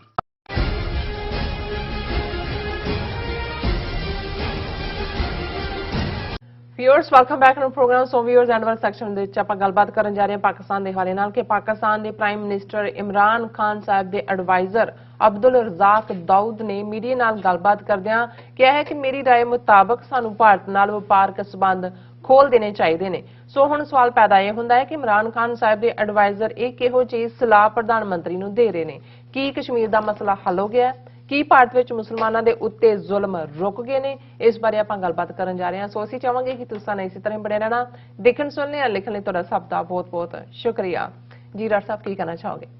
ਦੇਖੋ ਮੈਂ ਹੁਣ ਲਫ਼ਜ਼ ਜੇ ਬੇਗੈਰਤੀ ਵਰਤਾਂ ਤੇ ਸ਼ਾਇਦ ਕਈਆਂ ਨੂੰ ਸਟਰੋਂਗ ਲਫ਼ਜ਼ ਲੱਗੇ। ਅੱਜ ਹੀ ਅਸੀਂ ਜਿਹੜਾ ਭਾਰਤ ਵੱਲੋਂ ਹਿਜਾਬ ਦੇ ਉੱਤੇ ਪਾਬੰਦੀ ਦੇ ਨਾਂ ਥੱਲੇ ਮੁਸਲਮਾਨ ਬੱਚੀਆਂ ਨੂੰ ਜਿਵੇਂ ਟ੍ਰੀਟ ਕੀਤਾ ਜਾ ਰਿਹਾ ਉਸ ਦੇ ਖਿਲਾਫ ਮੁਸਲਮਾਨ ਜਥੇਬੰਦੀਆਂ ਵੱਲੋਂ ਇੱਕ ਪ੍ਰੋਟੈਸਟ ਰੱਖਿਆ ਗਿਆ ਸੀ ਜੀ। ਇੰਡੀਅਨ ਕੌਂਸੂਲੇਟ ਦੇ ਬਾਹਰ ਅਸੀਂ ਵੀ ਪਾਰਟਿਸਿਪੇਟ ਕੀਤਾ, ਮੈਂ ਐਡਰੈਸ ਵੀ ਕੀਤਾ, ਔਰ ਐਡਰੈਸ ਦੇ ਅਖੀਰ 'ਚ ਮੈਂ ਕਿਹਾ ਕਿ ਵੀ ਮੈਂ ਇੱਕ ਗੱਲ ਕਹਿਣ ਤੋਂ ਮੈਨੂੰ ਜਿਹੜੀ ਹੈ ਉਹ ਹੁਣ ਝਿਜਕ ਨਹੀਂ ਮਹਿਸੂਸ ਹੋ ਰਹੀ ਕਿ ਕਿੱਥੇ ਹੈ OIC, 57 ਦੇਸ਼ਾਂ ਦੀ ਮੁਲਕਾਂ ਦੀ ਆਰਗੇਨਾਈਜੇਸ਼ਨ, ਇਸਲਾਮਿਕ ਬ੍ਰਦਰ ਮੁਲਕ ਜਿਹਨੂੰ ਫਖਰ ਨਾਲ ਕਹਿੰਦੇ ਨੇ, ਕਿ ਇੰਨਾ ਵੱਡਾ ਜਿਹੜਾ ਕਹਿਰ ਢਾਇਆ ਜਾ ਰਿਹਾ, ਜੇ ਇੱਕ ਹਫ਼ਤੇ ਲਈ ਇਹ ਕਹਿਣ ਮੁਲਕ ਕਿ ਜੀ ਅਸੀਂ ਆਇਲ ਸਪਲਾਈ ਬੰਦ ਕਰਦੇ ਹਾਂ ਸਾਊਦੀ ਅਰੇਬੀਆ ਜਾਂ UAE, ਤੇ ਇਹ ਗੋਡਿਆਂ ਭਾਰ ਆ ਜਾਣ, ਔਰ ਮੈਂ ਕਿਹਾ ਉਹ ਕਿੱਥੇ ਨੇ, ਇਸ ਤੋਂ ਵੱਡਾ ਕੀ ਹੋ ਸਕਦਾ। ਔਰ ਚਲੋ ਬਾਕੀਆਂ ਨੇ ਤਾਂ ਐਪਰੀਸ਼ੀਏਟ ਕੀਤਾ। ਇੱਕ ਸੱਜਣ ਜਿਹੜੇ ਬਾਅਦ 'ਚ ਉਹਨਾਂ ਨੇ ਡਾਇਰੈਕਟਲੀ ਤਾਂ ਨਹੀਂ, ਪਰ ਉਹ ਮੈਨੂੰ ਇਹ ਲੱਗਿਆ ਵੀ ਉਹ ਇਸ ਗੱਲ ਤੋਂ ਹੀ ਔਫੈਂਡ ਹੋਏ ਕਿ ਜੀ ਦੇਖੋ OIC, ਕਿਉਂਕਿ ਕੌਣ ਕਿੱਥੇ ਸੱਚ ਕਹਿਣ ਦੀ ਹਿੰਮਤ ਵਾਲੀ ਤਾਂ ਗੱਲ ਹੀ ਮੁੱਕ ਗਈ ਹੋਈ ਹੈ। ਹੁਣ ਤੁਸੀਂ ਕਹੀ ਜਾਓ, ਤੁਸੀਂ ਉੱਥੇ ਜਾ ਕੇ ਜੋ ਮਰਜ਼ੀ ਆਪਣਾ, ਜਿਹੜੇ ਵਿਚਾਰੇ ਆਮ ਲੋਕ ਨੇ, ਆਮ ਲੋਕ ਤਾਂ ਮਜ਼ਹਬੀ ਨੇ, ਉੱਥੇ ਵੀ ਸਾਰਾ ਮਾਹੌਲ ਜਿਹੜਾ ਬੜਾ ਫੇਥ ਵਾਲਿਆਂ ਦਾ, ਈਮਾਨ ਵਾਲਿਆਂ ਦਾ ਸੀ। ਪਰ ਗੱਲ ਜਿਨ੍ਹਾਂ ਦੇ ਹੱਥ 'ਚ ਪਾਵਰ ਹੈ, ਜੇ ਉਹਨਾਂ ਨੇ, ਔਰ ਮੈਂ ਕਿਹਾ ਆਪਣੀ ਸਪੀਚ, ਮੈਂ ਕਿਹਾ ਜੀ ਜਿਨ੍ਹਾਂ ਨੇ ਇਹ ਐਕਸ਼ਨ ਲੈਣਾ ਸੀ, UAE ਨੇ ਤਾਂ 2 ਦਿਨ ਪਹਿਲਾਂ ਟ੍ਰੇਡ ਪੈਕਟ ਫਾਈਨਲ ਕੀਤਾ ਇੰਡੀਆ ਦੇ ਨਾਲ ਵੀ ਤੁਸੀਂ ਵਪਾਰ ਕਰੋਗੇ, ਤੁਸੀਂ ਉਹਨਾਂ ਨੂੰ ਸੱਦ ਕੇ ਜਿਹੜਾ ਹਾਈਐਸਟ ਸਿਵਿਲੀਅਨ ਅਵਾਰਡ ਦਿਓਗੇ, ਸਾਊਦੀ ਅਰੇਬੀਆ ਨੇ ਵੀ ਦਿੱਤਾ ਹੈ, UAE ਨੇ ਵੀ ਦਿੱਤਾ ਹੈ, ਉਹ ਤੁਹਾਡੀਆਂ ਬੱਚੀਆਂ ਨੂੰ ਬੁਰਕੇ ਚੋਂ ਕੱਢ ਰਹੇ ਨੇ, ਹਿਜਾਬ ਚੋਂ ਕੱਢ ਰਹੇ ਨੇ, ਬੇਇੱਜ਼ਤ ਕਰ ਰਹੇ ਨੇ, ਤੇ ਹੋਰ ਤੁਸੀਂ ਕਿਹੜਾ ਵਕਤ ਉਡੀਕਦੇ ਹੋ। ਬਿਲਕੁਲ। ਹੁਣ ਉਹ ਤਾਂ OIC ਬਾਰੇ ਬਹੁਤ ਵਾਰੀ ਸਾਡੇ ਪਾਕਿਸਤਾਨੀ ਵੀਰ ਵੀ ਕਹਿਣਗੇ ਕਿ ਜੀ ਓਏ ਤਾਂ ਬਿਲਕੁਲ ਹੀ ਸਪਾਈਨਲੈਸ, ਗਟਲੈਸ, ਟੂਥਲੈਸ ਕੁਝ ਨਹੀਂ ਹੈ। ਪਰ ਹੁਣ ਪਾਕਿਸਤਾਨ ਜਿਸ ਨੇ ਜ਼ਾਹਰ ਹੈ ਕਸ਼ਮੀਰ ਦੇ ਮੁੱਦੇ ਦੇ ਉੱਤੇ ਉਹ ਇੱਕ ਪਾਰਟੀ ਆ, ਉਸ ਸਾਰੇ ਦੇ ਵਿੱਚ UN ਦੇ ਵਿੱਚ ਪਲੇਬਿਸਾਈਟ ਦੇ ਲਈ ਜੰਗਾਂ ਲੜੀਆਂ ਨੇ ਇਸ ਸਾਰੇ ਦੇ ਉੱਤੇ, ਔਰ ਇਸ ਦੇ ਬਾਵਜੂਦ ਕਿ ਜਦੋਂ ਕਿ 5 ਅਗਸਤ 2019 ਨੂੰ ਜੰਮੂ ਕਸ਼ਮੀਰ ਦਾ ਦਰਜਾ ਖਤਮ ਕੀਤਾ ਗਿਆ, ਸਭ ਤੋਂ ਸਟਰੋਂਗ ਜਿਹੜਾ ਸਟੈਂਡ ਹੈ ਉਹ ਪਾਕਿਸਤਾਨ ਔਰ ਟਰਕੀ ਨੇ ਲਿਆ। ਪਾਕਿਸਤਾਨ ਨੇ ਤਾਂ ਆਪਣਾ ਡਾਊਨਗ੍ਰੇਡ ਕਰ ਦਿੱਤਾ ਹੈ, ਡਿਪਲੋਮੈਟ ਲੈਵਲ ਉਹਨਾਂ ਦਾ ਐਂਬੈਸਡਰ ਕੱਢ ਦਿੱਤਾ ਹੈ, ਟ੍ਰੇਡ ਬੰਦ ਕਰ ਦਿੱਤਾ ਹੈ, ਔਰ ਇਮਰਾਨ ਖਾਨ ਇਹ ਕਹਿ ਕੇ ਕਿ ਮੈਂ ਐਂਬੈਸਡਰ ਹਾਂ ਕਸ਼ਮੀਰੀਆਂ ਦਾ, ਹੁਣ ਤੱਕ ਵੀ ਉਹ ਐਕਟੀਵਿਟੀ ਕਰ ਰਹੇ ਨੇ। ਪਰ ਹੁਣ ਦੇਖਣ ਵਾਲੀ ਗੱਲ ਹੈ, ਔਰ ਇਹ ਖਬਰ ਕੋਈ ਮੇਰੀ ਨਹੀਂ ਹੈ ਬਣਾਈ ਹੋਈ, ਔਰ ਕੋਈ ਜੇ ਇਸ ਦੇ ਉੱਤੇ ਕਰੇ, ਮੈਨੂੰ ਕਿਸੇ ਦਾ, ਮੈਂ ਇਹ ਸਮਝਦਾ ਹਾਂ ਕਿ ਵੀ ਮੈਂ ਇਦਾਂ ਦੇ ਵੇਲੇ ਬਾਬਾ ਬੁੱਲੇ ਸ਼ਾਹ ਨੂੰ ਧਿਆ ਲੈਂਦਾ ਹੁੰਦਾ, ਉਹ ਜਿਨ੍ਹਾਂ ਦਾ ਉਹ ਕਹਿਣਾ ਕਿ ਸੱਚ ਬੋਲਿਆ ਭਾਂਬੜ ਮੱਚਦਾ ਏ, ਝੂਠ ਬੋਲਾਂ ਤਾਂ ਕੁਛ ਬਚਦਾ ਏ, ਜੀ ਦੋਨਾਂ ਗੱਲਾਂ ਤੋਂ ਜੱਕਦਾ ਏ, ਜੱਚ ਕੇ ਜੇਬਾ ਕਹਿੰਦੀ ਏ, ਮੂੰਹ ਆਈ ਬਾਤ ਨਾ ਰਹਿੰਦੀ ਏ। ਹੁਣ ਜੇ ਭਾਂਬੜੀ ਮਚਣੇ ਨੇ ਤਾਂ ਫਿਰ ਠੀਕ ਹੈ, ਹੋਰ ਸੱਚ ਕੀ ਹੁੰਦਾ ਹੈ ਨਾ, ਕਿ ਜੋ ਹਾਲਾਂ ਮੈਂ ਬਹੁਤ ਕੋਸ਼ਿਸ਼ ਕਰਦਾ ਹੁੰਦਾ ਕਿ ਵੀ ਮੈਂ ਘੱਟ ਕਵਾਂ, ਕਿਉਂਕਿ ਲੇਕਿਨ ਜੇ ਤੁਸੀਂ ਦੋਸਤ ਹੋ, ਹਮਦਰਦ ਹੋ, ਤੁਸੀਂ ਆਪਣੇ ਦੋਸਤ ਨੂੰ ਨਹੀਂ ਕਹੋਗੇ ਤੇ ਇਹ ਵੀ ਤੁਸੀਂ ਪੂਰਾ ਦੋਸਤ ਦੇ ਨਾਲ ਆਪਣੀ ਵਫਾ ਨਹੀਂ ਨਿਭਾ ਰਹੇ। ਹੁਣ ਪਾਕਿਸਤਾਨ ਜਿਹਨੇ ਇਹ ਇੱਕ ਠੀਕ ਸਟੈਂਡ ਲਿਆ, ਫਿਰ ਜਦੋਂ ਪਿਛਲੇ ਦਿਨਾਂ ਦੇ ਵਿੱਚ ਹਾਲਾਂ ਅਸੀਂ ਉਦੋਂ ਥੋੜਾ ਜਿਹਾ ਮੱਥਾ ਠਣਕਿਆ ਜਦੋਂ ਇਹਨਾਂ ਦਾ ਪਾਲਿਸੀ ਡਾਕੂਮੈਂਟ ਆਇਆ, ਹਾਲਾਂ ਉਹ ਨਵਾਜ਼ ਸ਼ਰੀਫ ਦੇ ਜ਼ਮਾਨੇ ਤੋਂ ਡਿਸਕਸ ਹੋ ਰਿਹਾ ਸੀ, ਉਹਦੇ 'ਚ ਵੀ ਕਿਤੇ ਨਾ ਕੁਝ ਪਾਰਟ ਉਹਦਾ ਕਲਾਸੀਫਾਈ ਕੀਤਾ ਗਿਆ, ਪਰ ਜਿਹੜਾ ਕੁਝ ਪਾਰਟ ਸਾਹਮਣੇ ਆਇਆ ਉਹਦੇ ਤੋਂ ਮੈਨੂੰ ਲੱਗਿਆ ਕਿ ਵੀ ਇਹ ਕੋਈ ਨਵੀਂ ਜਿਹੜੀ ਹੈ ਸ਼ੁਰੂ ਕਰਨ ਦੇ ਲਈ ਕਮਿਊਨੀਕੇਸ਼ਨ ਕੋਈ ਗਰਾਊਂਡ ਤੇ ਨਹੀਂ ਤਿਆਰ ਕੀਤੀ। ਪਰ ਫਿਰ ਲੱਗਾ ਕਿ ਭਾਈ ਹੋ ਸਕਦਾ ਇੰਟਰਨੈਸ਼ਨਲ IMF ਦੀ ਤਲਵਾਰ ਲਟਕ ਰਹੀ ਹੈ, ਦੂਸਰਾ ਹੋ ਰਿਹਾ, ਉਹਨਾਂ ਨੂੰ ਦੱਸਣਾ ਚਾਹੁੰਦੇ ਨੇ ਕਿ ਭਾਈ ਉਹ ਖਿੱਤੇ 'ਚ ਪੀਸ ਦੂਜਾ ਚਾਹੁੰਦੇ ਨੇ। ਪਰ ਅੱਜ ਤਾਂ ਇਹ ਹੱਦ ਵਾਲੀ ਗੱਲ ਹੀ ਹੋਈ। ਪ੍ਰਾਈਮ ਮਿਨਿਸਟਰ ਇਮਰਾਨ ਖਾਨ ਸਾਹਿਬ ਦੇ ਜਿਹੜੇ ਐਡਵਾਈਜ਼ਰ ਨੇ ਅਬਦੁਲ ਰਜ਼ਾਕ ਦਾਊਦ, ਉਹਨਾਂ ਨੇ ਮੀਡੀਆ ਦੇ ਨਾਲ ਇੰਟਰੈਕਟ ਕੀਤਾ, ਔਰ ਜਿਹੜਾ ਉਸ ਦੇ ਵਿੱਚ ਜਿਹੜਾ ਔਰ ਇਹਨੂੰ ਡਾਨ ਅਖਬਾਰ ਰਿਪੋਰਟ ਕਰ ਰਹੀ ਹੈ, ਬਾਕੀਆਂ 'ਚ ਵੀ ਆਇਆ, ਅੱਜ ਸਾਰੇ ਸੋਸ਼ਲ BBC ਦੀ ਡਿਫਰੈਂਟ ਸਰਵਿਸ ਦੇ ਵੀ ਸੀ, ਉਹਦੇ 'ਚ ਉਹਨਾਂ ਨੇ ਕਿਹਾ, ਐਗਜ਼ੈਕਟ ਉਹਨਾਂ ਦੇ ਲਫ਼ਜ਼ ਕੋਟ ਅਨਕੋਟ ਨੇ, as far as the Ministry of Commerce is concerned, its position is to do trade with India, and my stance is that we should do trade with India and it should be opened now. ਹੁਣ ਇਹ textile industry production investment ਇਸ ਦੇ ਵਿੱਚ advisor ਨੇ ਦਾਊਦ ਸਾਹਿਬ, ਉਹਨੇ ਕਹਿ ਰਹੇ ਨੇ ਕਿ ਭਾਈ ਜਿੱਥੋਂ ਤੱਕ ਮੇਰੀ ਮਿਨਿਸਟਰੀ ਦਾ ਤਾਲੁਕ ਹੈ, ਮੇਰੀ ਵਜ਼ਾਰਤ ਦਾ ਤਾਲੁਕ ਹੈ, ਸਾਡੀ ਪੋਜੀਸ਼ਨ ਤਾਂ ਇਹ ਹੈ ਕਿ ਭਾਰਤ ਦੇ ਨਾਲ ਵਪਾਰ ਖੋਲੋ, ਔਰ ਇਹ ਜਿਹੜਾ ਹੁਣ ਇਹ ਖੁੱਲਣਾ ਚਾਹੀਦਾ,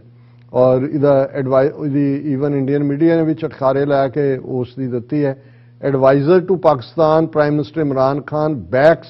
resumption of trade ties with India. India has said that it desires normal neighborly relations with Pakistan in an environment free of terror and hostility. ਕਿ ਭਾਈ ਵਿਕਟਮ ਕੌਣ ਹੈ? ਤੁਸੀਂ ਕਸ਼ਮੀਰ ਦੇ ਲੋਕਾਂ ਨੂੰ ਉੱਥੇ ਫੌਜ ਰੱਖ ਕੇ ਰੋਜ਼ਾਨਾ ਜਿਸ ਲੈਵਲ ਦੇ ਉੱਥੇ ਜ਼ੁਲਮ ਹੋ ਰਹੇ ਨੇ, ਕੋਈ ਦਿਨ ਐਸਾ ਨਹੀਂ ਹੈ ਕਿ ਉੱਥੋਂ ਜਿਹੜੀ ਹੈ ਚੀਖੋ ਪੁਖਾਰ ਨਾਲ ਜੁੜੀ ਹੋਈ ਕੋਈ ਖਬਰ ਨਾ ਹੋਏ। ਲੇਕਿਨ ਇੱਕ ਪਾਸਾ ਉਹੀ ਗੱਲ ਕਿ ਵੀ ਉਹ ਕਹੇ ਨੱਕ ਵਢਾਉਣ ਨੂੰ ਤੇ ਉਹ ਫਿਰੇ ਨੱਥ ਕਢਾਉਣ ਨੂੰ। ਹੁਣ ਇਹ ਪਾਕਿਸਤਾਨ ਦੇ ਵਜ਼ੀਰ ਸਾਹਿਬ ਜਿਹੜੇ ਵੀ ਨੇ, ਦਾਊਦ ਸਾਹਿਬ, ਇਹਨਾਂ ਨੂੰ ਤਾਂ ਮੈਂ ਹੁਣ ਕੀ ਕਹਾਂ, ਪਰ ਜੇ ਇਹ ਚਲੋ ਇੰਟਰਨਲੀ ਤੁਸੀਂ ਮੀਟਿੰਗ ਦੇ ਵਿੱਚ ਬੈਠਦੇ ਹੋ, ਤੁਹਾਡਾ ਕੋਈ ਥਾਟ ਹੈ,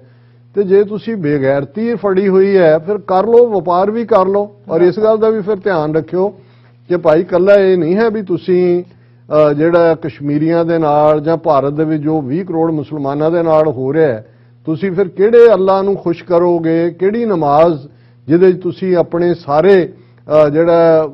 ਉਸ ਉਹਨਾਂ ਮੁਸਲਮਾਨ ਭਰਾਵਾਂ ਭੈਣਾਂ ਨੂੰ ਯਾਦ ਕਰਦੇ ਹੋ, ਉਹਨਾਂ ਨੂੰ ਬੇਪਤ ਕੀਤਾ ਜਾ ਰਿਹਾ। ਕਸ਼ਮੀਰ 'ਚ ਕੀ ਹੋ ਰਿਹਾ, ਹੁਣ ਜੋ ਕਰਨਾਟਕਾ 'ਚ ਚੱਲ ਰਿਹਾ, ਜੋ ਕਿ ਆਉਣ ਵਾਲੇ ਪੀਰੀਅਡ ਸਾਰੇ ਭਾਰਤ ਦੇ ਵਿੱਚ ਚੱਲ ਰਿਹਾ, ਤੇ ਜੇ ਤੁਹਾਨੂੰ ਇਹੀ ਨਹੀਂ ਹੈ ਕਿ ਭਾਈ ਦੇ ਬਾਵਜੂਦ ਤੁਸੀਂ ਉਹਨਾਂ ਨਾਲ ਵਪਾਰ ਕਰਨਾ, ਵਪਾਰ ਇਹ ਸਾਰੇ ਟ੍ਰੇਡਰ ਨੇ, ਵਪਾਰੀ ਨੇ ਇਹ, ਪਰ ਇਹਨਾਂ ਨੂੰ ਇਹ ਉਦੋਂ ਸਮਝ ਆਏਗੀ ਜਦੋਂ ਈਵਨ ਵਪਾਰ 'ਚ ਵੀ 5-7 ਸਾਲ 'ਚ ਹਿੰਦੂ ਵਪਾਰੀ ਇਹਨਾਂ ਦੇ ਲਾਹੌਰ, ਇਸਲਾਮਾਬਾਦ ਤੇ ਦੂਜੇ ਜਿਹੜਿਆਂ 'ਚ ਵੱਡੇ ਵੱਡੇ ਨੇ, ਉਹਨਾਂ ਨੂੰ ਵੀ ਉਹਨਾਂ ਨੇ ਟੇਕ ਓਵਰ ਕੀਤਾ ਹੋਣਾ। ਪਰ ਮੈਨੂੰ ਇਸ ਗੱਲ ਦਾ ਦੁੱਖ ਹੋਇਆ, ਭਾਵੇਂ ਕਿਸੇ ਨੂੰ ਕੁਝ ਚੰਗਾ ਲੱਗੇ ਜਾਂ ਨਾ ਲੱਗੇ। ਔਰ ਉਹਦੇ 'ਚੋਂ ਇਹ ਫਿਰ ਕਹਿ ਰਿਹਾ ਅੱਗੇ ਜਾ ਕੇ mister Dawood, trade with India is very beneficial to all, especially Pakistan, and I support it.